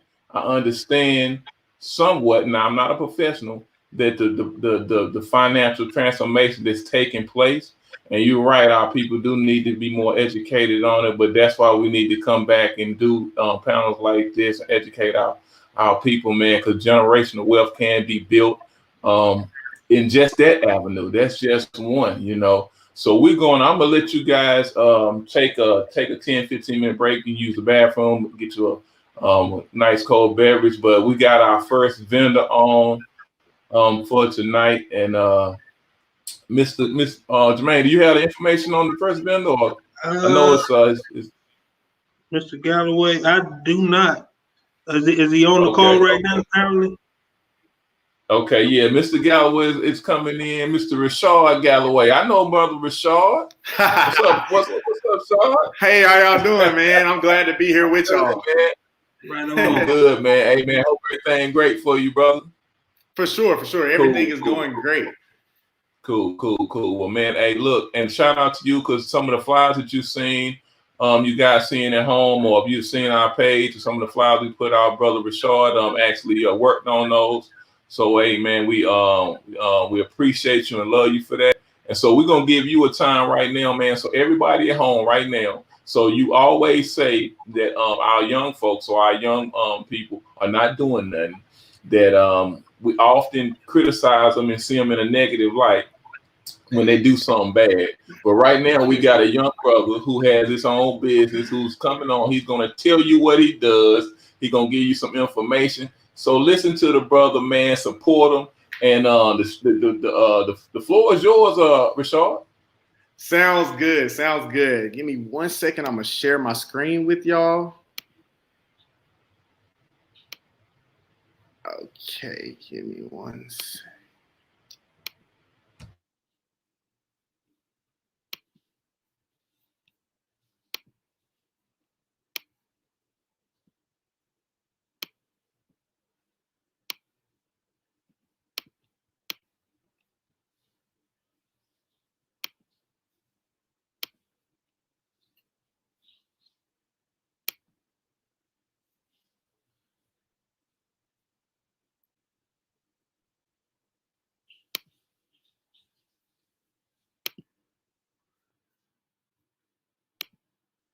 Okay, can y'all hear me? Good? Okay, sounds good. Okay, cool. So, hey everybody, my name is Michael Rashad Galloway. I am the founder and principal consultant at MRG Consulting Agency. Primarily, I do business development consulting, but I also have a big hand in marketing and just startup development and small business development in general. And so the presentation that I will be giving today is on tools to start and automate your business. Cool. So the first tool, or just to give you a little bit background about myself, I am a 2013 graduate of Reedsville High School, a 2017 UNC Chapel Hill graduate. I was a communication studies major while I was there. Currently, I am a pre-dental student. I'm applying to dental school. In 2018, when I graduated from UNC, I started Everywhere Ad, which was the first mobile rideshare advertising company in the Southeast United States. And currently, I run my own consulting agency, MRG Consulting Agency, where I do business development consulting. And I'm also about to release a book, so I'll be an up-and-coming author soon. Okay, so the first tool to automate your business, or start your business more specifically, I use is LegalZoom. So LegalZoom is super important. I know that y'all were probably listening to the conversation earlier. Literally just heard them talking about S corporations and C corporations. And so basically incorporating your business is extremely important because it takes liability off of you as an individual. So for instance, if there is a legal issue or legal matter going on with your business where you are being sued by an outside organization, they would sue your organization instead of you as an individual if your business is incorporated. And so, of course, likewise, if your business is not incorporated, that person can come to you individually and file that lawsuit against you personally. So the second thing about LegalZoom is that they actually have marketing materials that you can use, specifically if you have issues with legality of things. So for instance, if there are legal documents that you need to send to some of your clients, they can work over those legal documents with you, make sure that they're correct and all in good legal standing before you, of course, send them out to any clients that you may have. Another important aspect of LegalZoom is being able to trademark. So trademarking is super important because it gives you exclusivity to a specific brand or logo, whichever you may choose to trademark, so that any outside businesses or outside entities cannot use those logos or trademark items for monetary gain. So yeah, that is a little bit about the importance of trademarks. And then the last thing is DBAs, which are doing business as names. And so basically a DBA just gives you the right to a specific name in order to do business under that name. But yeah, outside of that, it's kind of similar to a trademark due to the fact that, you know, if you do file a DBA, for instance, I'm currently filing a DBA for my name, Rashad Galloway. So when I file that DBA, it gives me permission exclusively to use my name to make financial gain. And of course, it also stops anyone else who doesn't have that DBA from, again, using my name for financial gain. So cool, that is the first tool, LegalZoom. The second tool, which is a tool that I actually use all the time, and I actually tell people that it allows you to really become a design guru, and that is Canva. And so Canva is just a design platform where you can pretty much create any type of graphic design that you need. Some of those things I've included here are logos. You can make marketing materials, again, for instance, like flyers, videos, and social media posts. You can design business cards.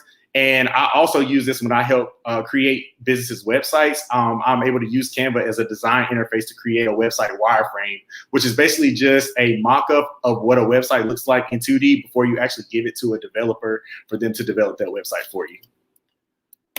Cool. So the next service, the third and final service that I use all of the time is Fiverr. And so Fiverr just is, like it says, freelance services for businesses. So it allows you to automate your business and pretty much use Fiverr as the resource to push out whatever you need. So for instance, some of the things that you can use Fiverr for, or that I've actually used Fiverr for, are graphic designers, web designers, digital marketing in reference to social media content creation, as well as finding social media managers to manage your social media posts for you. You can find personal assistants for your business. You can also find people to do website wireframes for you, as well as software development. And again, Fiverr is, the great thing about Fiverr is, again, is that it's a freelance service. So most of these people work for themselves. They're individual designers or individual owners of their businesses. And so because of that, it gives them the ability to offer their services at a way lower cost than you probably would see anywhere else, really. So yeah, Fiverr is just a great tool to use, again, to automate your business and to, you know, keep things pushing forward. You know, if you're, you know, have somebody who's left your business, or for instance, if your social media person is out for a certain amount of time, you can actually use Fiverr, find a social media manager, plug them in for a while until your person gets back. So I love this resource specifically. And so the last thing that I want to talk about is how I've actually used Fiverr as an author. And so as you can see, my book that'll be coming out actually at the end of February, beginning of March, is called Make a Demand, A Marketing Approach to Activism.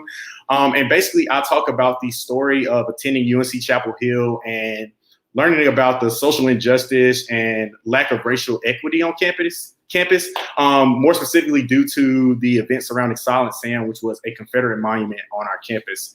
And so in Make a Demand, I pretty much talk about that experience and how it pushed me to want to create change in the UNC community, so much so that I decided to create a petition in order to get the UNC Chapel Hill Board of Trustees to rescind the 2015 moratorium that they had put in place that stopped the renaming of monuments, buildings, and landscapes on our campus. And so thankfully, through that petition, I was able to get the Board of Trustees to rescind that moratorium, and now they're currently in the renaming process. But that's just a little bit about the book, more specifically about Fiverr and how I use it as an author. Some of the things that I use it for are to do editing for my book. So anytime I have content that I don't want to look through or that I don't have time to look through, I can send it to an editor on Fiverr and have them edit it for super cheap.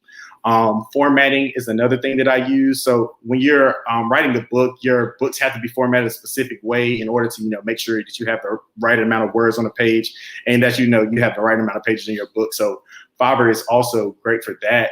Another thing that you could possibly use Fiverr for, I didn't in this case just because the book is so personal to me, but you can also use Fiverr to ghostwrite. So they have ghostwriters on Fiverr. You can pretty much give them a summary of what you want the book to be about, and they will pretty much write the book for you. So the next thing is actually cover design. So the two covers that you see here, I actually designed a cover myself on Canva. So I designed it, of course, on Canva, and then I used Fiverr to create this marketing material and graphic. So yeah, I actually got these created on Fiverr, and you can also get video content created on Fiverr as well. So those are just some things if you're considering writing a book or want to be an author or just generally need to know more tools about how you can use Fiverr. And again, these don't have to be exclusive to being an author.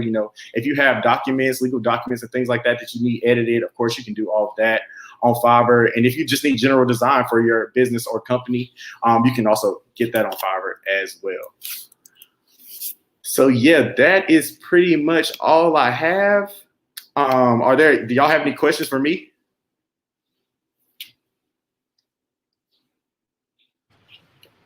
So look, no, I think you answered this question, Rashad. We had one question that said when they can purchase your book and how they can purchase it once it is released. Yeah, so my book will actually be releasing on my website. It'll be makeademand.com. And so we currently actually haven't started pre-sales yet, but we will be starting those on the last day of Black History Month, of course, which is February 28th. So yeah, if you go to makeademand.com, the pre-sales will be up on February 28th, and you can purchase it and support me there. And just to tell you a little bit more about the book itself, so for me, I think it was important to not only, change things, but also to push other people in our society to be change agents as well, to find things that they care about that, they see that is wrong in their community and push them and, give them the drive to want to change it. And for me, I realized that organizing is the best way to do that. Getting people together, making sure that they understand what the cause you're fighting for is and that it resonates with them. And for me, going to UNC, being at UNC Chapel Hill, going in those buildings, I actually talked about it a little bit in the first chapter of the book. My freshman year, I actually went on a monument tour at UNC, and I paid attention to like maybe the first two monuments, but after that, I didn't pay any attention at all because I was a 17-year-old kid who had just got to UNC Chapel Hill from Reedsville, North Carolina. So I know you can resonate a little bit with that experience. But exactly. So I was pretty much, like you said, a deer in the headlights. But while I was on campus, I just saw how much that Black people were fighting for those issues. And even though at the time they didn't necessarily resonate with me, over time, I began to resonate more and more, realizing that the buildings that I was walking into were named after people who were not just slave owners, but were white supremacists and racists and pretty much, enslaved our people. So at that point in time, I just, I was so angry that I was like, I have to do something about this. Something needs to be done. And that's when I decided to make a demand, which was that I went on Facebook and I added UNC Chapel Hill, and I told them that they needed to change all 31 monuments, buildings, and landscapes on our campus that were named after people who supported slavery, enslavement, and white supremacy. So yeah, that's just a little bit about the overall gist of the book. look, hey, Rashad, I'm telling you, man, look, much love and respect for you, brother. I watched you grow up, man, and you give me hope for the future. I'm not that old, but I'm older than you. And so I understand the fight and the struggle, man, and I see your passion, I see your desire and drive, man. From my heart, I appreciate it, brother. And you give me hope for the future of Black folks. You give me hope for justice, equality, and it's awesome to see, man. And most definitely when your book comes out, you got an inbox when you I think you got my number. And if you do, all you gotta do is hit me, man. And look, I'll shout you out, man. And I'm a book reader myself, so I'll definitely buy a copy and push it to many people and platforms that I got myself. And we'll help you move that book. So keep doing what you're doing, man. And you and brother Withers too, man. Hey, look, I got 4 girls, and look, I just pray they find a young man such as yourself, man. Hey, keep doing what you're doing, brother. Hey, you awesome, man. Hey, I appreciate it. Hey, much love, brother. We're gonna bring on the other vendor now. I think Mr. Dargan is coming on, Mark. If you got him backstage. So Rashad, be good, baby. Yes, sir. Y'all be good too. And thank y'all for putting on this week. It's super important and bringing our city together. And I love to see it. All right. Thanks, bro. Mr. Dargan. I can't hear you. Got your mic muted, sir. Hey. Can you hear me? Yes, sir. Hey, look, brother, the floor is yours, man. Let and everybody at home, please give your undivided attention. I can just tell by the panel, this brother got a lot of information, got a lot of things he can help you with. And I'm going to be sitting here listening to, because me being an entrepreneur and trying to be a steward of my money, he might can help me as well. So y'all give this brother your undivided attention. Mr. Dargan, the floor is yours. Thank you. So what I'm trying to do is I'm trying to share my information. So give me a sec. I apologize about that.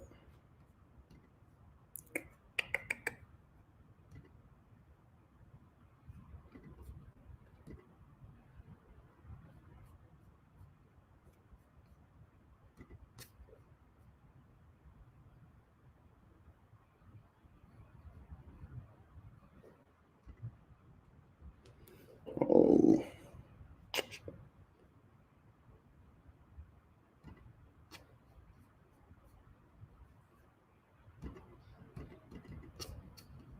And it is not allowing me to share for whatever reason.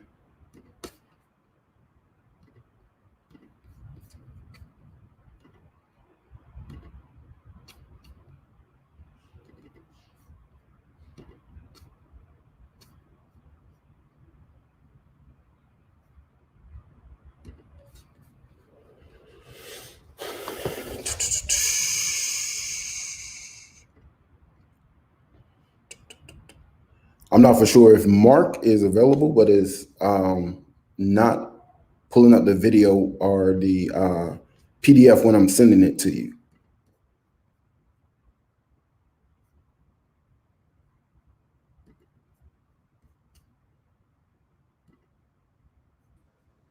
Sorry to pop in, but if you hear where it says share screen, you should be able to just hit share screen and then share the audio from your computer. So you should be able to just click on where it says share, and then it should say share screen. Okay, so when I get to the part where it's getting to the share your entire screen or application window, it's not allowing me to click on the share button. Okay, so that's. Are you using a Mac? Yes. And Macs sometimes do not always work that well on StreamYard. That's unfortunately one of the downfalls of this platform. So if you can just give a oral presentation, that's the best thing that I think we're going to have to do in this particular case, because we actually ran into that with one of the presentations yesterday as well. Oh, okay.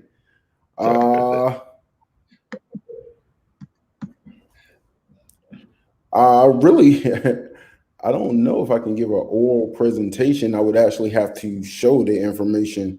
So, wow. Okay. You can do it, man.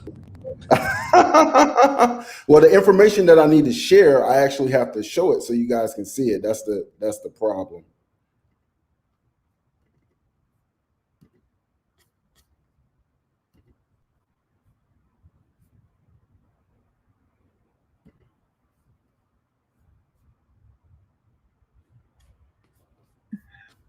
The other option that we might be able to go into is if you want to send an email to me at bluesradio@gmail.com, and I'll see if I can bring it up from this end.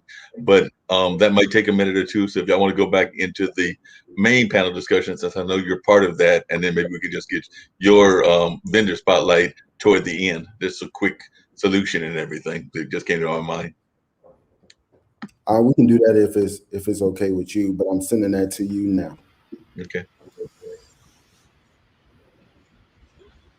Awesome.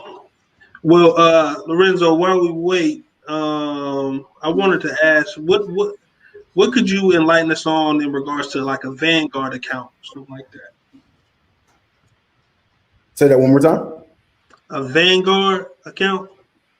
Okay, so basically, so this is what we do is we educate people on the different rules of money, so they can have money when they retire. So Vanguard is just one mutual fund. So to break it down to a smaller size, before we had Ron on the call talking about investing into individual stocks. So you can do that. But when we don't have time to actually watch those stocks, sometimes you can lose money, as I had shared with you before. And you said that you heard the same thing, Jermaine, that a guy had tried to put $20,000 in to get some GameStop money made, and he actually lost 80% of that, because if you don't understand the game, or if you don't have a professional helping you, then you can lose that money. And so when it comes to not having the time, then what we advise people is to invest into mutual funds.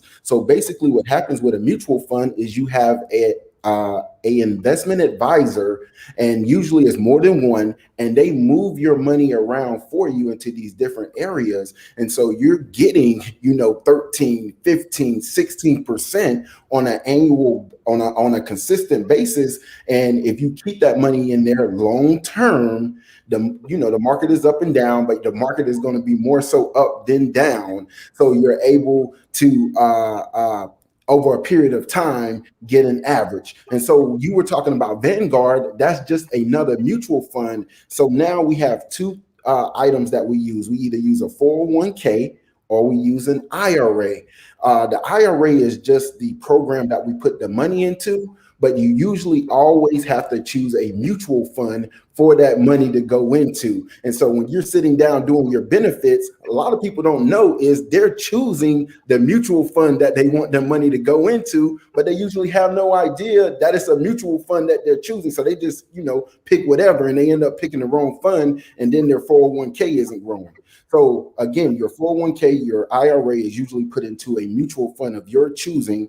And what we do is we help people, even with their 401ks, we look and see, and we try to help them to make sure that they can invest their money into the right vehicle. But I'm going to go ahead and jump into my presentation. I'm going to be super quick. Could you go to page 2 for me, please? Okay. And that was, go back down right there. And so the name of our company is Primerica Financial Services. We're the largest independent financial services marketing organization in North America. So we operate in the United States, Puerto Rico, Guam. We've been in business since 1977. We're members on the New York Stock Exchange. Our ticker symbol is PRI. So like we were saying before with the pandemic, all of the businesses, their stock dropped because of the pandemic. And so we were hovering around $130 a share. We dropped to $69 a share. But what happened was, because of all of the social platforms, because of things like Zoom, we were able to help more families during the pandemic, and our stock skyrocketed. And right now we're hovering around $148, $150 from $69, because of so many families we were able to help. Because right now people are wanting help with investing. They're wanting help with getting a budget started. They're wanting that help with having the right insurances. So we're helping families with that. So we have 2 million investment clients. We manage about 50 billion in assets. That number needs to be updated. 4.3 million lives insured with our life insurance. And we do all of this without any national or TV, radio advertising. So what's awesome about that is the money that we save in advertising, we're able to put more money into our clients. For instance, we just remembered the victims of 9/11. A lot of those victims, their life insurance policies didn't pay out. Why? Because a lot of life insurance policies have what is called a war and terror clause. So if you die due to an act of war or act of terror, they don't have to pay out.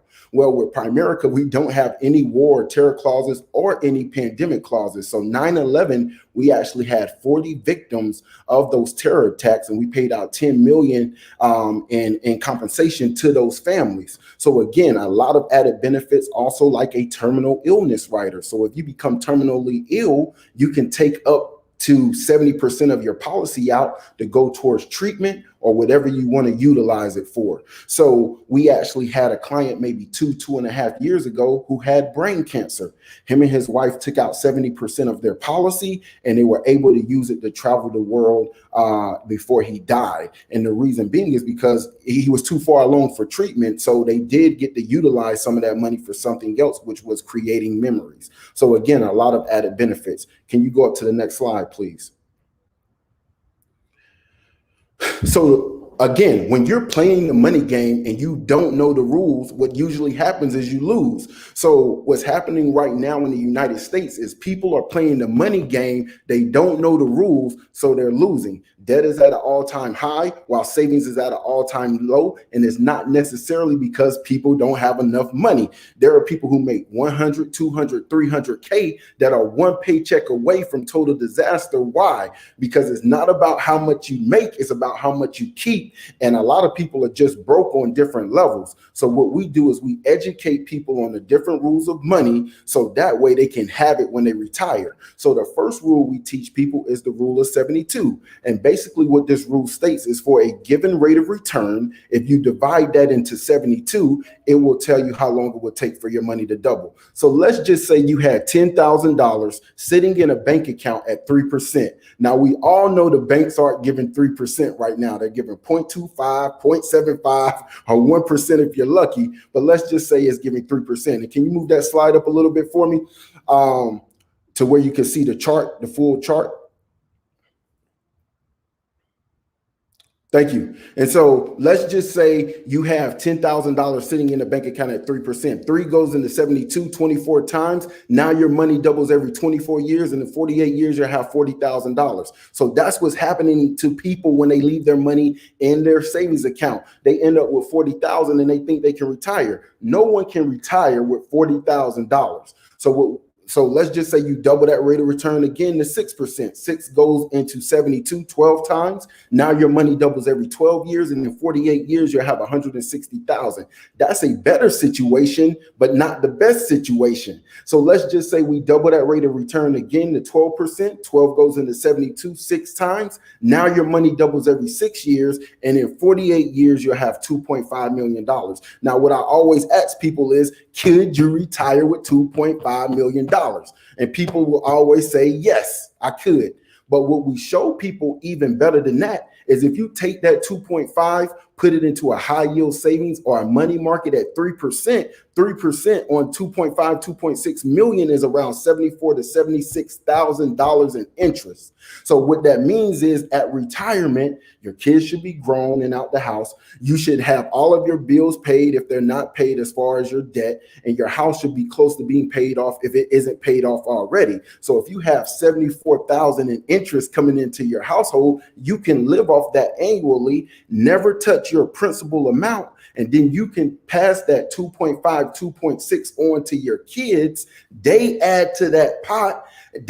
They do the same process that you did when they retire, live off that interest, and then they pass it on to their kids. And that's how generational wealth is created. It takes one person to build the initial pot. They pass it on to their kids. We call them trust fund babies because they live off the interest of their parents' money. When they come of age, they add to the pot and then they pass it on to their kids. So again, we show people how to create that cycle of building that wealth and growing that pot of money. Go on to that next slide, please.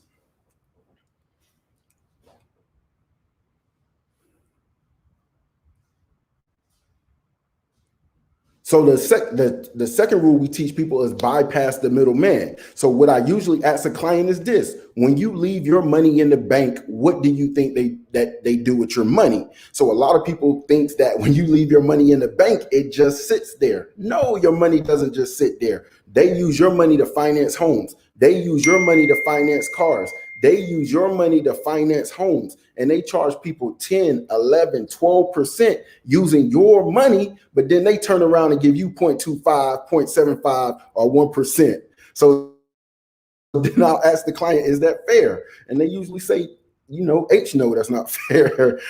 So we show people how to bypass the middleman, which is the bank, put their money in the same places the banks are putting their money. So that way that 10, that 11, that 12% comes back to them in their household and not to the banks. And we do that via things like IRAs, mutual funds, and showing people how to correctly use their 401k accounts. Now we can show people how to do all of these great things, from getting out of debt to 529 college plans to saving for retirement. But one thing that is not guaranteed is that you'll be here to do any of those things. So the third rule we teach people is buy, term, and invest the difference. Can you move on to that next slide, please?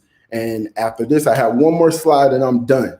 So buy, term, and invest the difference. And so the reason why we believe in that is we believe you should have life insurance. We believe you should have an investment, but we do not believe they should be combined. So for a lot of different reasons, we don't sell any whole life cash value policies. Now, all of the financial gurus from Dave Ramsey to Susie Orman all promote buy, term, and invest the difference. And one of the main reasons is if you pass away, right, they're going to have your in a cash value policy, they're going to have your face amount and they're going to have your savings program. You pass away, they're going to have your beneficiary to choose between one or the other. They will not give them both. Now you are paying for both, but they're going to have them to choose. They're going to give them one and they're going to keep the other. We don't think that's fair. So we have John and Mary here. They have 150,000 on them. They have 150,000 on them. They have zero coverage on their children. And unfortunately, I apologize about that. They have zero coverage on their children. And we do know, unfortunately, sometimes kids pass for a total coverage of $300K for $298 a month, which is fairly high. So what we did was we put term insurance on John for $300K. We put Mary $300K, and we put $25,000 on all of their kids. Now, what's awesome about our life insurance is regardless of if you have one kid or if you have 6 kids, you pay one price and all of your kids are covered. So, 25K, you have 6 kids, it's probably going to cost you about $10, and all of your kids have 25K. So total coverage is $625. They pay around $123 a month, which save them $175. Now, if you help someone find $175 savings, they're usually going to spend that on some new clothes, some new shoes, or they're going to create a whole nother bill. What we show people how to do is invest that difference. And if you go on to the final slide,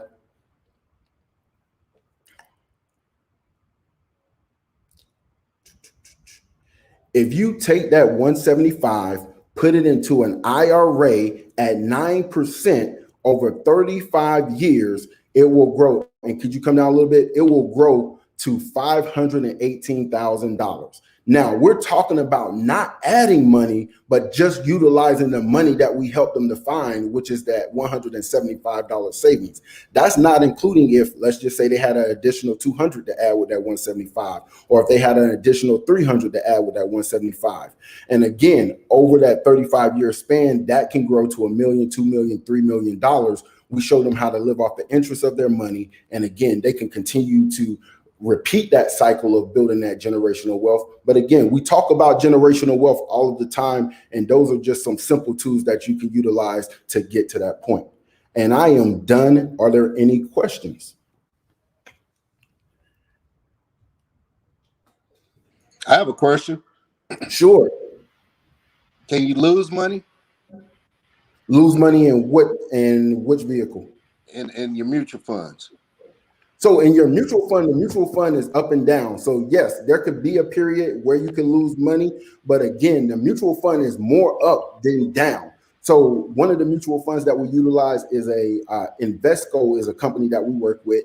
Their headquarters is downtown Atlanta. So if you ever go to downtown Atlanta, now you'll see it because it's one of the largest buildings down there.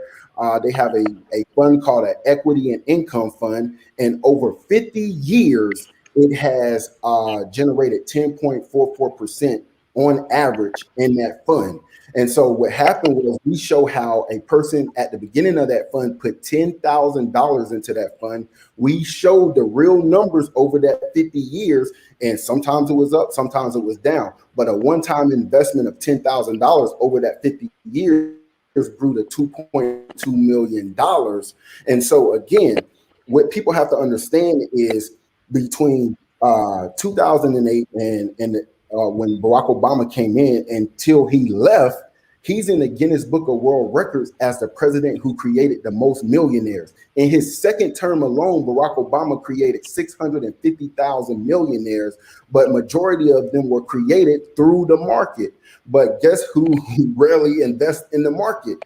Us. People our color rarely invest into the market. And so we didn't benefit from any of those of that money. Out of that 650 millionaires that were created, a lot of them weren't us.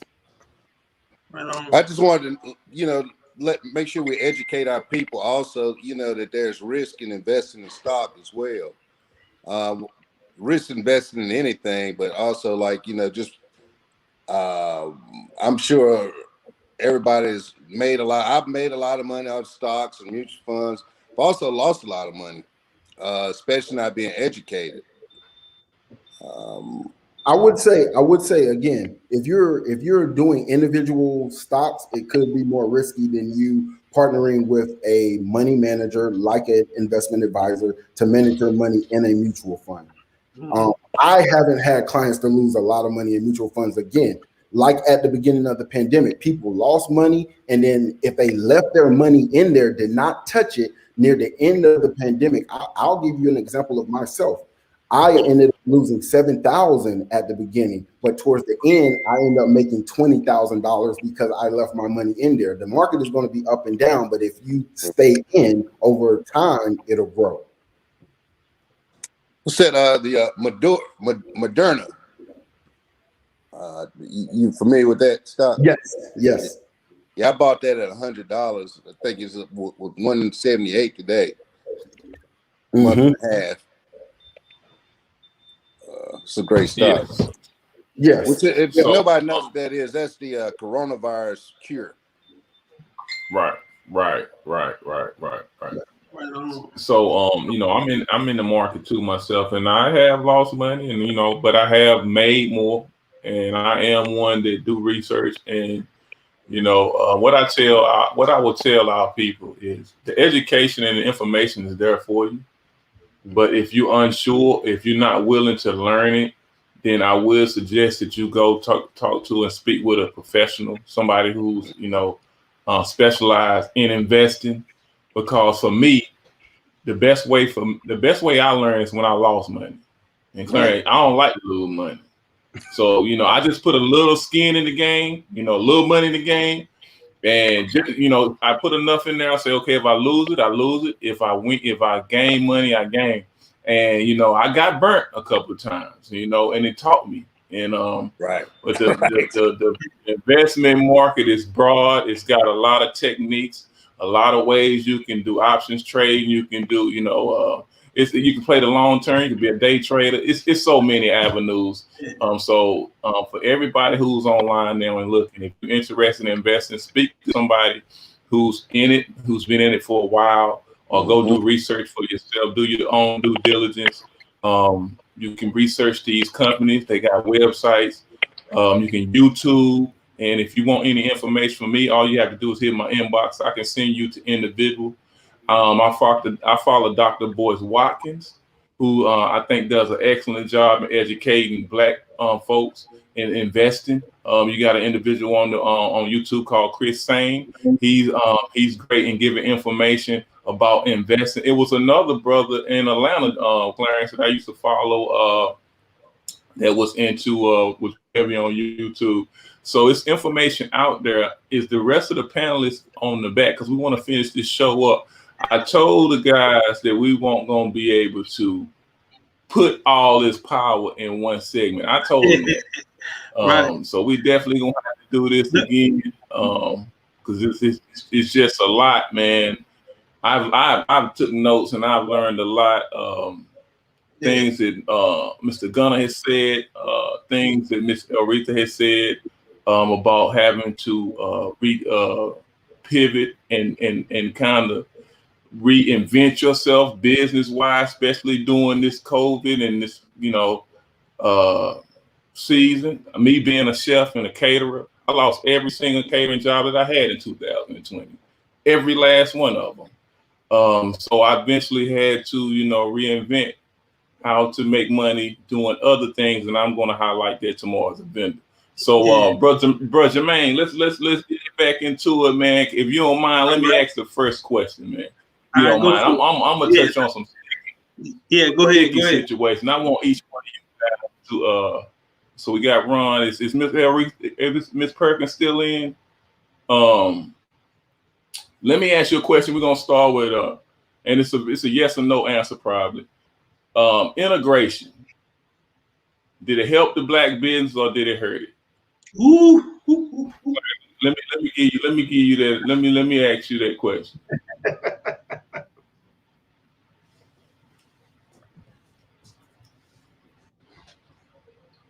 You hear me, Clarence? Oh yeah, I thought you said Ron. Give me an example of what you're saying by integration. Do you believe that by us as black folks, as a culture of people, asked to sit at somebody's lunch counter instead of owning our own lunch counter, do you think integration helped black economic growth, or do you think it hurt it? It's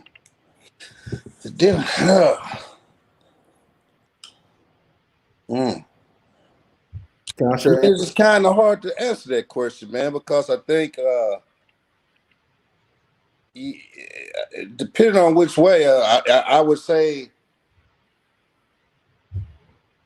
that it maybe helped with meaning more black restaurants open, but in another way that it also probably helped because it created jobs, for the black people, to work, so it's kind of I'm gonna say it helped. I mean, a lot of people couldn't find jobs, and so I would say yes. So, Mr. Dargan, what do you think? You think it helped or hurt the black community integration?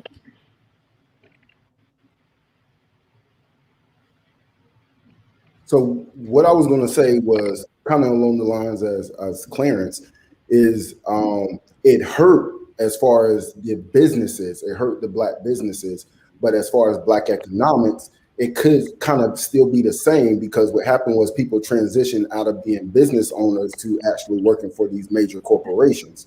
So it kind of, in my mind, is still balanced. But what it did hurt was it hurt the entrepreneurial spirit, where people before were big on creating their own situations, their own businesses, working within their own communities. Now people transition to working for these large corporations and really aren't as concerned with creating their own businesses anymore. So that probably didn't hurt the economics for the black community, but it more so transitioned where people weren't doing businesses anymore. That's just my thought on it. Mr. Gunner, what about you, sir? I think that's awesome you asked that question. Well, I'm gonna tell you, I spoke to an old friend of mine, a guy named Mr. Martin McAdoo. He was a business owner during that time, and he and I asked him about that. He said what he saw was, my answer is, it absolutely destroyed black businesses in that era, simply because the black folks have been working so hard to be integrated with the white folk that as soon as we got the ability to go to their side of town, as our ancestors, that we abandoned the black businesses to go run over there to go be a part of what didn't want us over there anyway. And that's our ancestors. So what it did, it destroyed all the black busing, for example, all the black busing companies got gobbled up by the white companies. All the white black restaurants got gobbled up by the people who had all the funds. So therefore, my personal opinion, it absolutely destroyed the Black entrepreneurs. I think kind of tying into what Lorenzo said, so our folks that we want to be a part of that so bad, we just abandoned our own side of town and go to the other side of town. As my man Mac told me, the other side of the railroad tracks. We tried so hard to get over there for so many years, fit-ins and all the things that we went through in the 60s. And when we finally got it, we totally abandoned because there were Black lawyers, there were Black doctors, there were Black restaurants. Everything that we needed was on the Black side of town at that time. Now, I wasn't born then, but that's what I'm being told by now. These folks are in their 70s and 80s now. You go ask those folks, they'll tell you how things were back then. So that's my opinion. Bro, Ron, I know you got what you think, brother? Did it help or did it hurt? Man, I lost reception for a minute, so I'm coming back in. I do apologize about that. I think it hurt in a sense because, I mean, if you look at before and after, you'll see more like Mr. Gunner said, and the previous panel said that it had that entrepreneurial spirit. We relied upon ourselves, which each culture, I mean, if you look at any culture, they're going to have a reliance on themselves. If it's Japan, Chinese culture, all of them have a reliance on themselves as far as entrepreneurship. And that reliance upon themselves creates a culture where the money circulates within their community. And it builds self-confidence to allow their children to understand that, okay, I have the confidence to start my own business.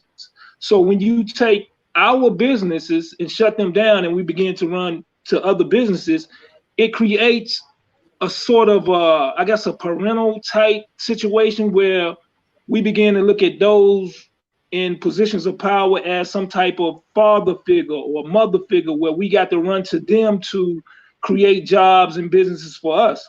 And I want to say this too, shout out to Clarence, because we have to see examples of ourselves.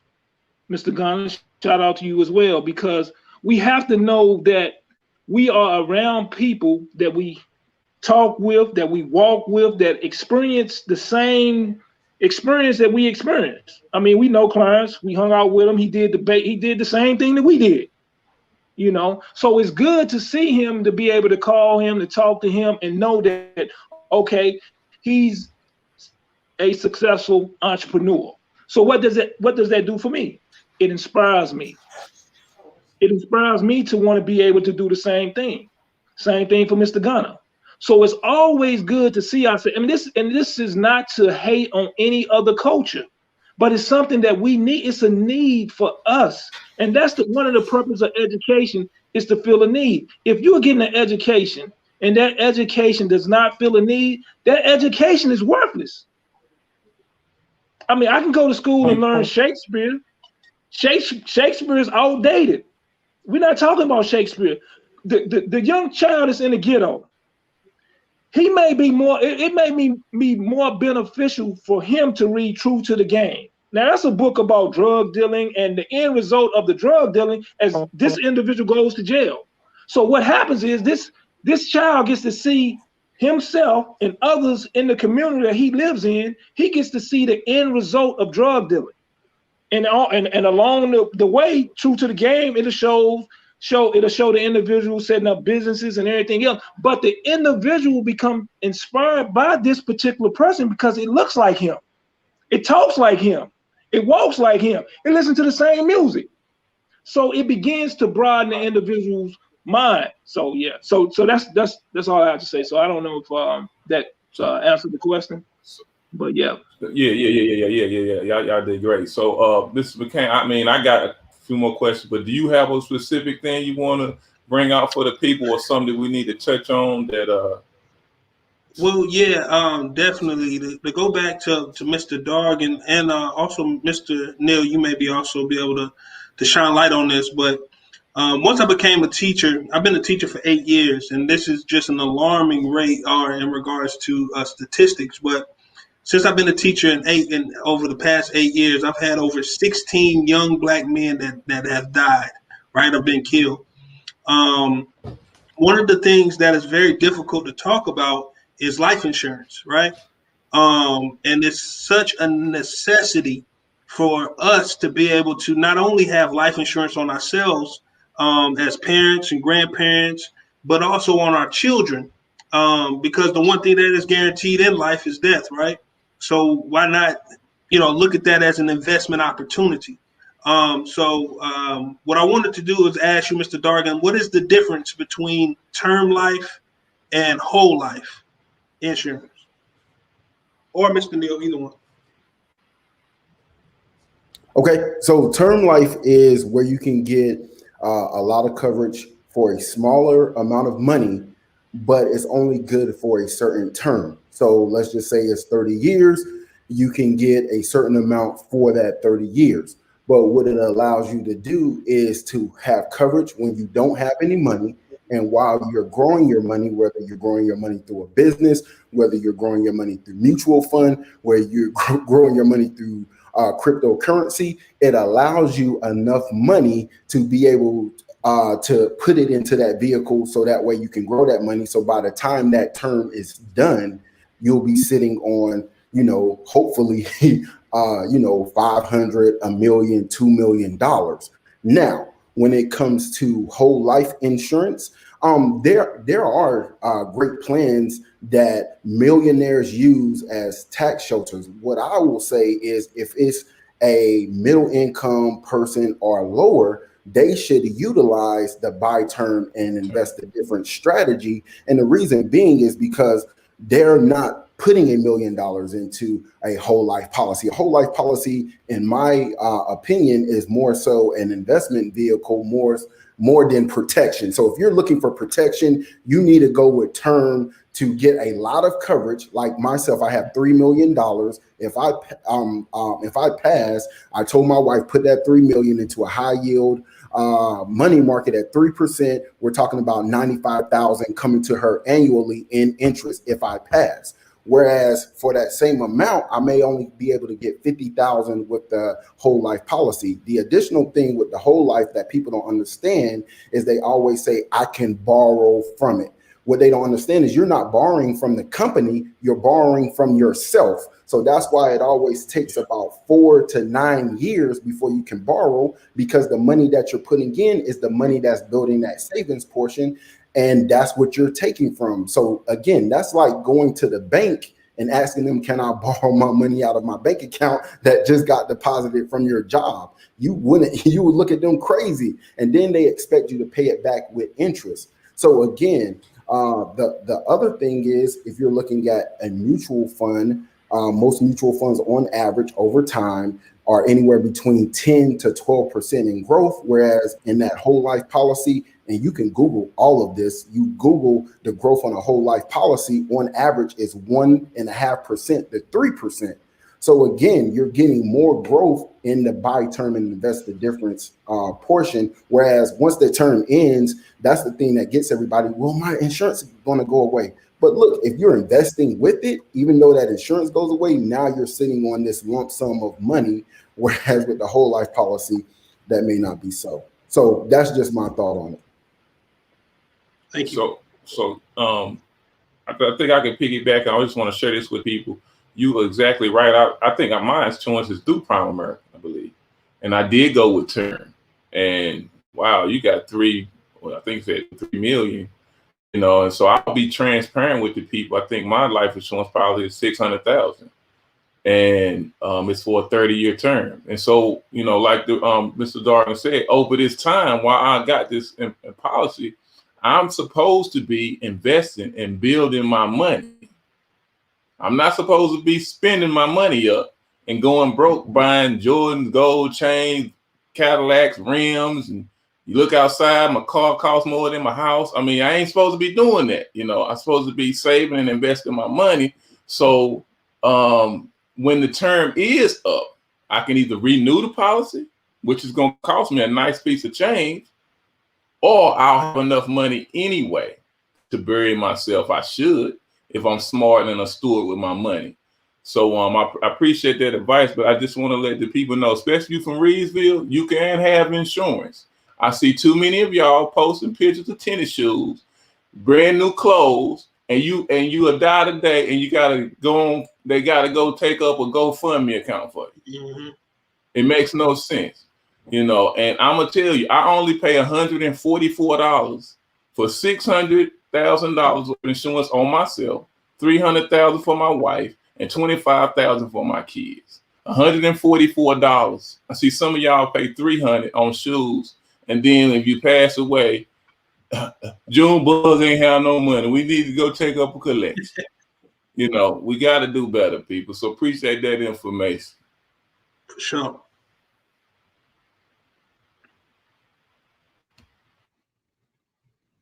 Yeah, well, I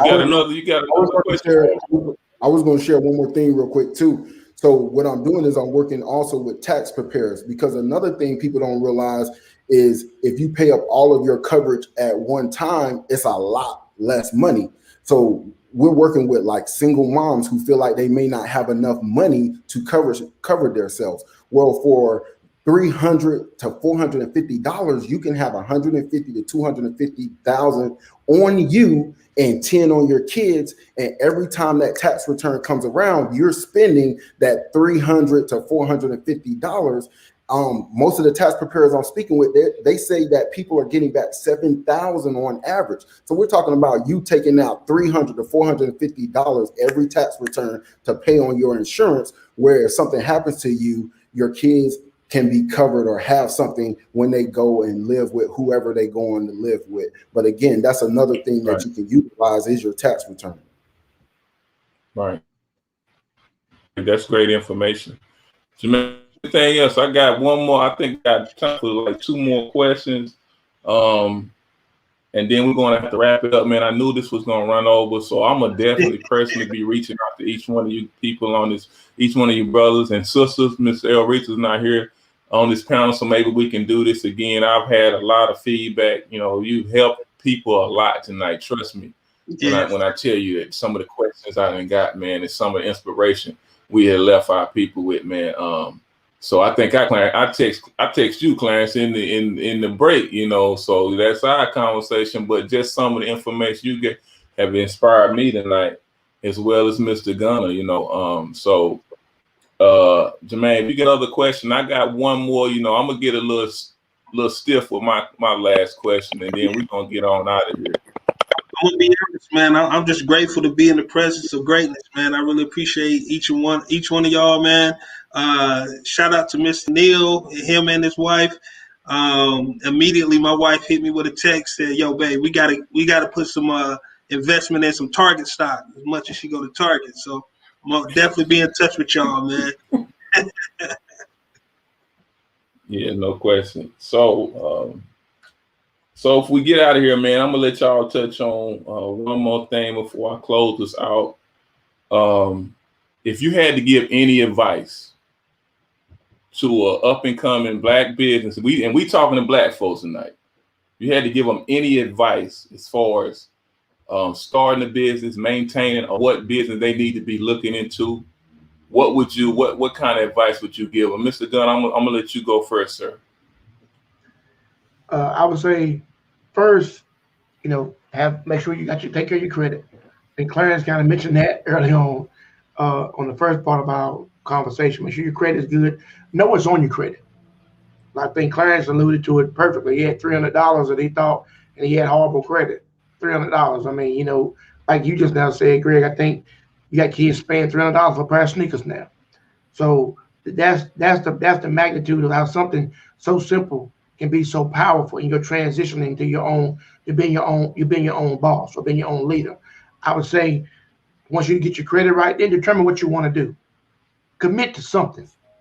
You know what I mean? Commit to something. And then I would say the final piece, one of the things that I'll say Wake Forest taught me. Wake Forest Graduate School taught me to hire people that are smarter than you.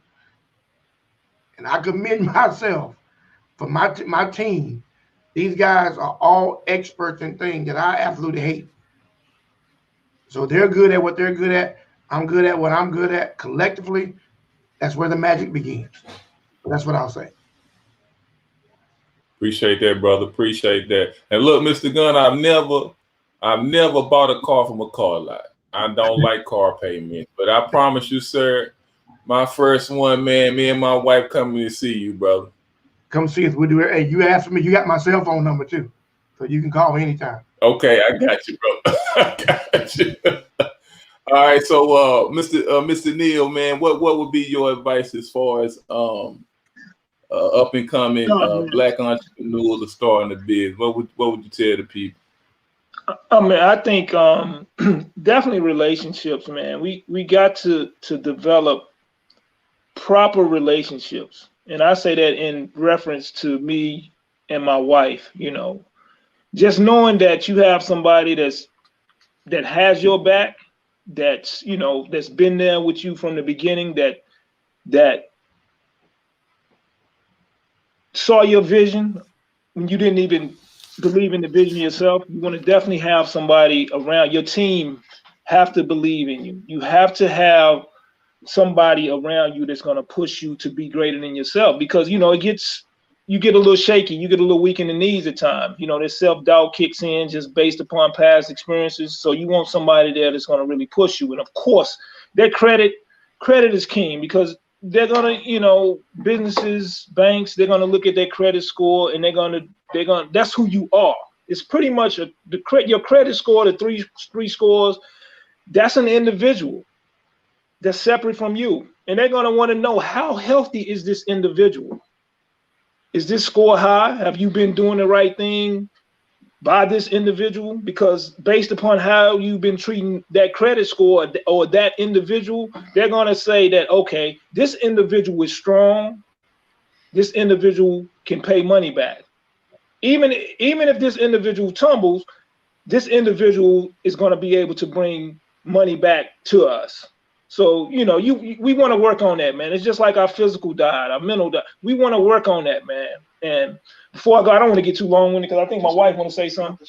I thank all, Brother Greg, Portia, Merle, everybody that's on the. I thank y'all for putting this together. Brother Mike, fearless young brother. I thank all y'all, man. Jermaine, it's well needed. And it's something that we really must continuously do. We must organize our resources. And that was one of the reasons of 4 quarters, to organize our resources. Taking a small amount of money and seeing that money grow is phenomenal, because it gives the people that's involved in the investment club, it gives them hope, it gives them inspiration, it gives them something to look forward to. And I think that once we start organizing it in that way, where we're putting a little bit of money up and we're making a lot of money, and we're able to go in and buy back the block or whatever the case may be, it's so inspirational. So that's my thing. Marcy, what you got for us, sweetheart? What? And I definitely want you to speak to our young sisters out there, as being a strong black woman and entrepreneur and business owner yourself. What advice especially would you give to our sisters that's watching tonight? I will say, just be fearless. Just go for it. I know it's really, really scared. And I said myself, I was scared, to be honest. I had to be challenged, but go for it. Go for everything that God has for you. I also wanted to challenge, every one of us on this panel, just the entrepreneurs, to let's put together a Shark Tank. We've been talking about, just doing something more. I would love to do a Shark Tank experience where we can encourage brand new entrepreneurs to start their business. I definitely would be willing to put forth at least $1,000, just to as the grand prize or whatever the case may be. So let's put together a Rockingham County Shark Tank. I think that would be phenomenal. So that was just something I wanted to add. That would be awesome. That would be great. So Mr. Dorgan, what you got for us, brother? What? And you have gave us a lot of information tonight, man. I appreciate it too. Oh, definitely. Thank you again for having me on the panel. I would just say that find a need wherever there's a great need for something, there's a great opportunity for you to generate a lot of income. And then also realize that there are certain things that you're going to have to put more time into if you're self-employed versus if you have employees to actually do the work. Like Tim said, there are things that he doesn't like doing, but he brought people on that were able to do those things, and now he doesn't have to do those things. And you know, there's so many different ways, like Clarence has stated, you can build a business to a certain point and then you can sell it. And then, you know, depending on how much you sell it for, you can now take that money, live off the interest of that money, and never have to work again if you don't want to. So it's just so many different things you can do when it comes to entrepreneurship. I would just say find a need. That's the best way to start in your community or around you, and try to address that need, especially if it's something that you're passionate about. Cool. And Mr. Boston, man, we're gonna let you finish it up for us as a panelist, and then I'm gonna close the people out. What would be your advice? I would just like Marcy said, you know, be fearless. Like, you know, scared money never made any money, man. And you just be surprised at how much opportunity there is out there. I mean, it is so much. I was just sitting here thinking, honestly, like, you know, even Greg, you know, I challenge you to go buy Pete's, you know, because it can be done. You know what I mean? They got fixed assets. You know how many times I've thought about buying Pete's? 1,000,000 times. But I'm sure you can make those people sell that plate. Y'all think y'all laughing. I'm so serious though.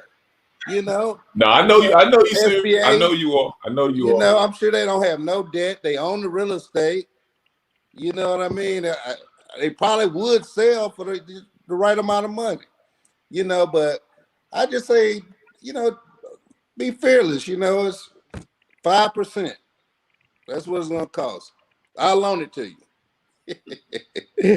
But also, you know, I think that's I'd see you on that $1,000 too, Miss Neal, you know, for Rockingham County Shark Tank. I think that'll be good. I wish it was a way.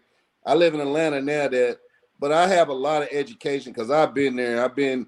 I've had the bad credit. I've been successful. I failed. I've been successful again. I failed again. I've been successful again. But if we don't educate our own people about the right thing, they would never know. Never know. And it took a 90-year-old white doctor to show that to me. So how can I not show that to my people? You know, I've always been very knowledgeable about anything, even like when competitors, they won't share none of I tell you, here's an open book, you know, and that's the best way for our people to learn. And I contribute a lot of my success for being an open book. But I'm not gonna. This is wonderful what y'all put together here. I mean, I ain't never been backstage on a Zoom meeting. That was so cool, man. For real. But y'all have done a great job, and if you guys need anything from me, but I challenge y'all, Ron, all y'all down in that area. Send somebody to the owners of Pete's, send somebody white, and see if they would sell it. And then buy it. Hey. You know? All right, now, hey, I'm gonna hit you up, man. We going in. Hit me up. I will loan you the 5%. Hey, look, I'm telling you, and I know we got a lot of Rockingham County people watching tonight, especially those in Reedsville. And I say this all the time. I say it to my wife. A lot of people ride around in Reedsville, Eden, Madison. They say, "Oh man, it's going down. Look at all these runs." I don't look at it as I look at it as opportunity. It's a lot of stuff to be bought up here, a lot, and it's a lot of things you can do right here in this area that's not being offered. Like Mr. Dargan said, if it's a need, you're supposed to fulfill it. And so that's why I'm gonna close us out with this, man. One thing that I want us to know as Black folks, man, is this may hurt when I say this, is we don't have any more Black communities, or not many. And the reason why I say it It's because a Black community, a community in itself, produces product, it produces jobs, and it is an independent structure on its own. Black folks, we don't produce anything. It's very few. I think every one in 105 Black folks own a business, compared to like one in, I think, every 32 white person. Then it moves up the ladder when you look at Mexicans, Asians. And so our communities has been destroyed. We don't have communities where it's self-sufficient. We have a code of conduct with Black folks. We don't treat each other a certain way. You know, we don't hold each other accountable to respect and love each other, to support each other's business. We don't have that code of conduct. And another thing we don't have is we don't have support from our own politicians. We'll go out and we'll vote. We'll put people in office, but we don't require payment back for our votes. You know, we'll just go out and vote because they say go vote, but we don't hold our politicians accountable and make them do something specifically. And I ain't saying I'm talking to us, specifically for Black folks. And until we hold them accountable to do that, they don't need our vote. And that's where I stand with it. Okay, so once we build out, and so once we start touching into that family and start building those, that's like a 3-story foundation. Okay, then we can get our community back. All right, and once we start building our community, then what we talked about tonight is the most powerful fight that we have to overcome as Black folks, and that's economic equality. Economic equality. For so long, I think we kind of got it mixed up in our honor my ancestors.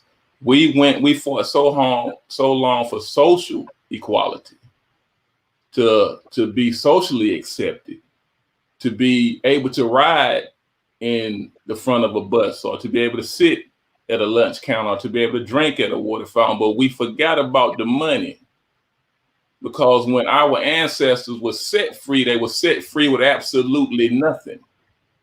And so we overcoming 409 years of economic inequality. And we must understand that. So this is what we talk about. It has to be taught. We must make it a standard in our homes for our children, to teach them economics, how it works, how money works, credit. You know, we need to teach them all these things. And once we master economics, then we go into politics. Because everybody that vote, do you know that Walmart bought politicians? The NRA bought politicians. They didn't lease them. We the only group of people that don't pool our money together and go buy up. We'll buy anything. We ain't went and bought a politician yet. So that's the next step we need to look at. And then once we buy politicians or rent or lease them, then we go into the judicial system. That's when our politician that we didn't rented or we didn't bought holds the judge, the DA, these lawyers, these cops that shoot our sisters down like Breonna Taylor, putting knee to our neck like George Floyd. That's when these politicians that's making these laws, you can hold them accountable, because our politicians that bought and rent is going to make sure they do so on our behalf. And then once we go to the judicial, we have to do what we have to own some type of people. This information is power. And for so long, Black people have been fed so much propaganda, so much misinformation. We have to receive some of the worst education. We have to receive second-rate education. And until we as a people, Black folks, I'm talking to us, we can control our media and own a piece of it.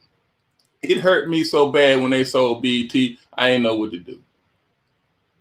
You know, so we have to control some form of media so we can give our people the information that we need to build our Black folks up. And see, it's a shame that we got to wait till February to where Black folks will come on and celebrate us and don't be scared to say, I'm Black, I'm proud, and this is who I'm talking to. Now, if I say this next month, I'm a radical or I'm a problem, I might end up on somebody's desk in a folder. But I got to pass this month because it's Black history. but we have to be this way 365 days a year if we want to see our people advance. And so after we go to the media, then we look at education. I'm a big person on education. I have a degree. I'm pushing education on my kids, but I want our people to understand education is a tool. What did you say you got, Mr. Boston? Associate? Education is a tool. It is very valuable, but unless you control the economics, education won't help you as much, because that's why our kids are getting these degrees, but then they have to go beg somebody else for a job in another community, in another avenue, because they don't have a community to come back and create and work for a job like Mr. Gunner got his kids in his business. We don't have enough of that. We need to create more.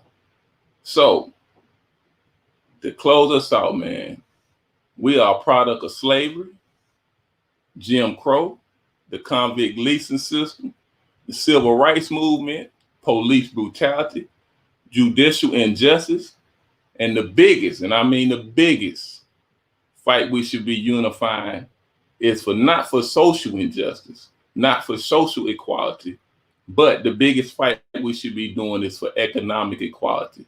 It is what will build back our Black community.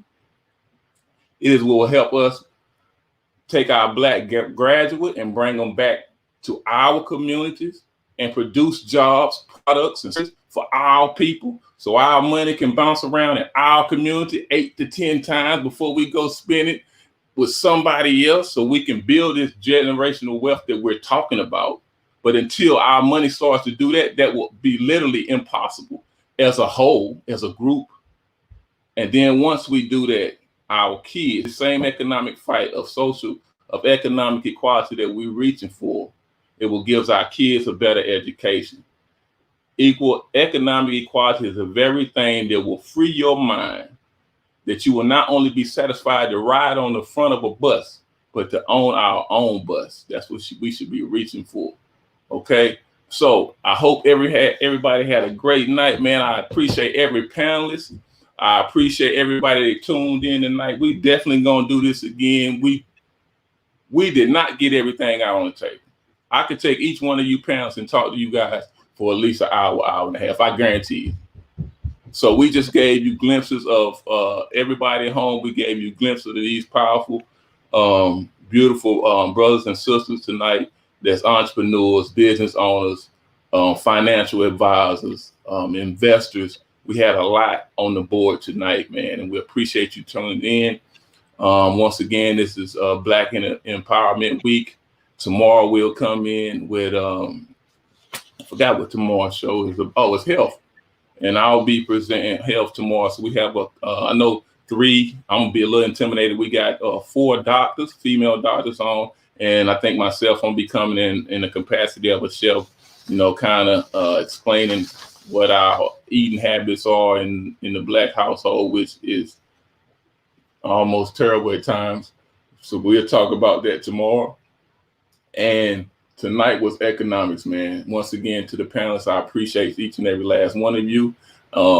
And for those watching, like I tell everybody on my live stream and when I'm doing something, always strive to be great. God bless you and good night. We out of here. Thank you, brother. Thank y'all. Problem.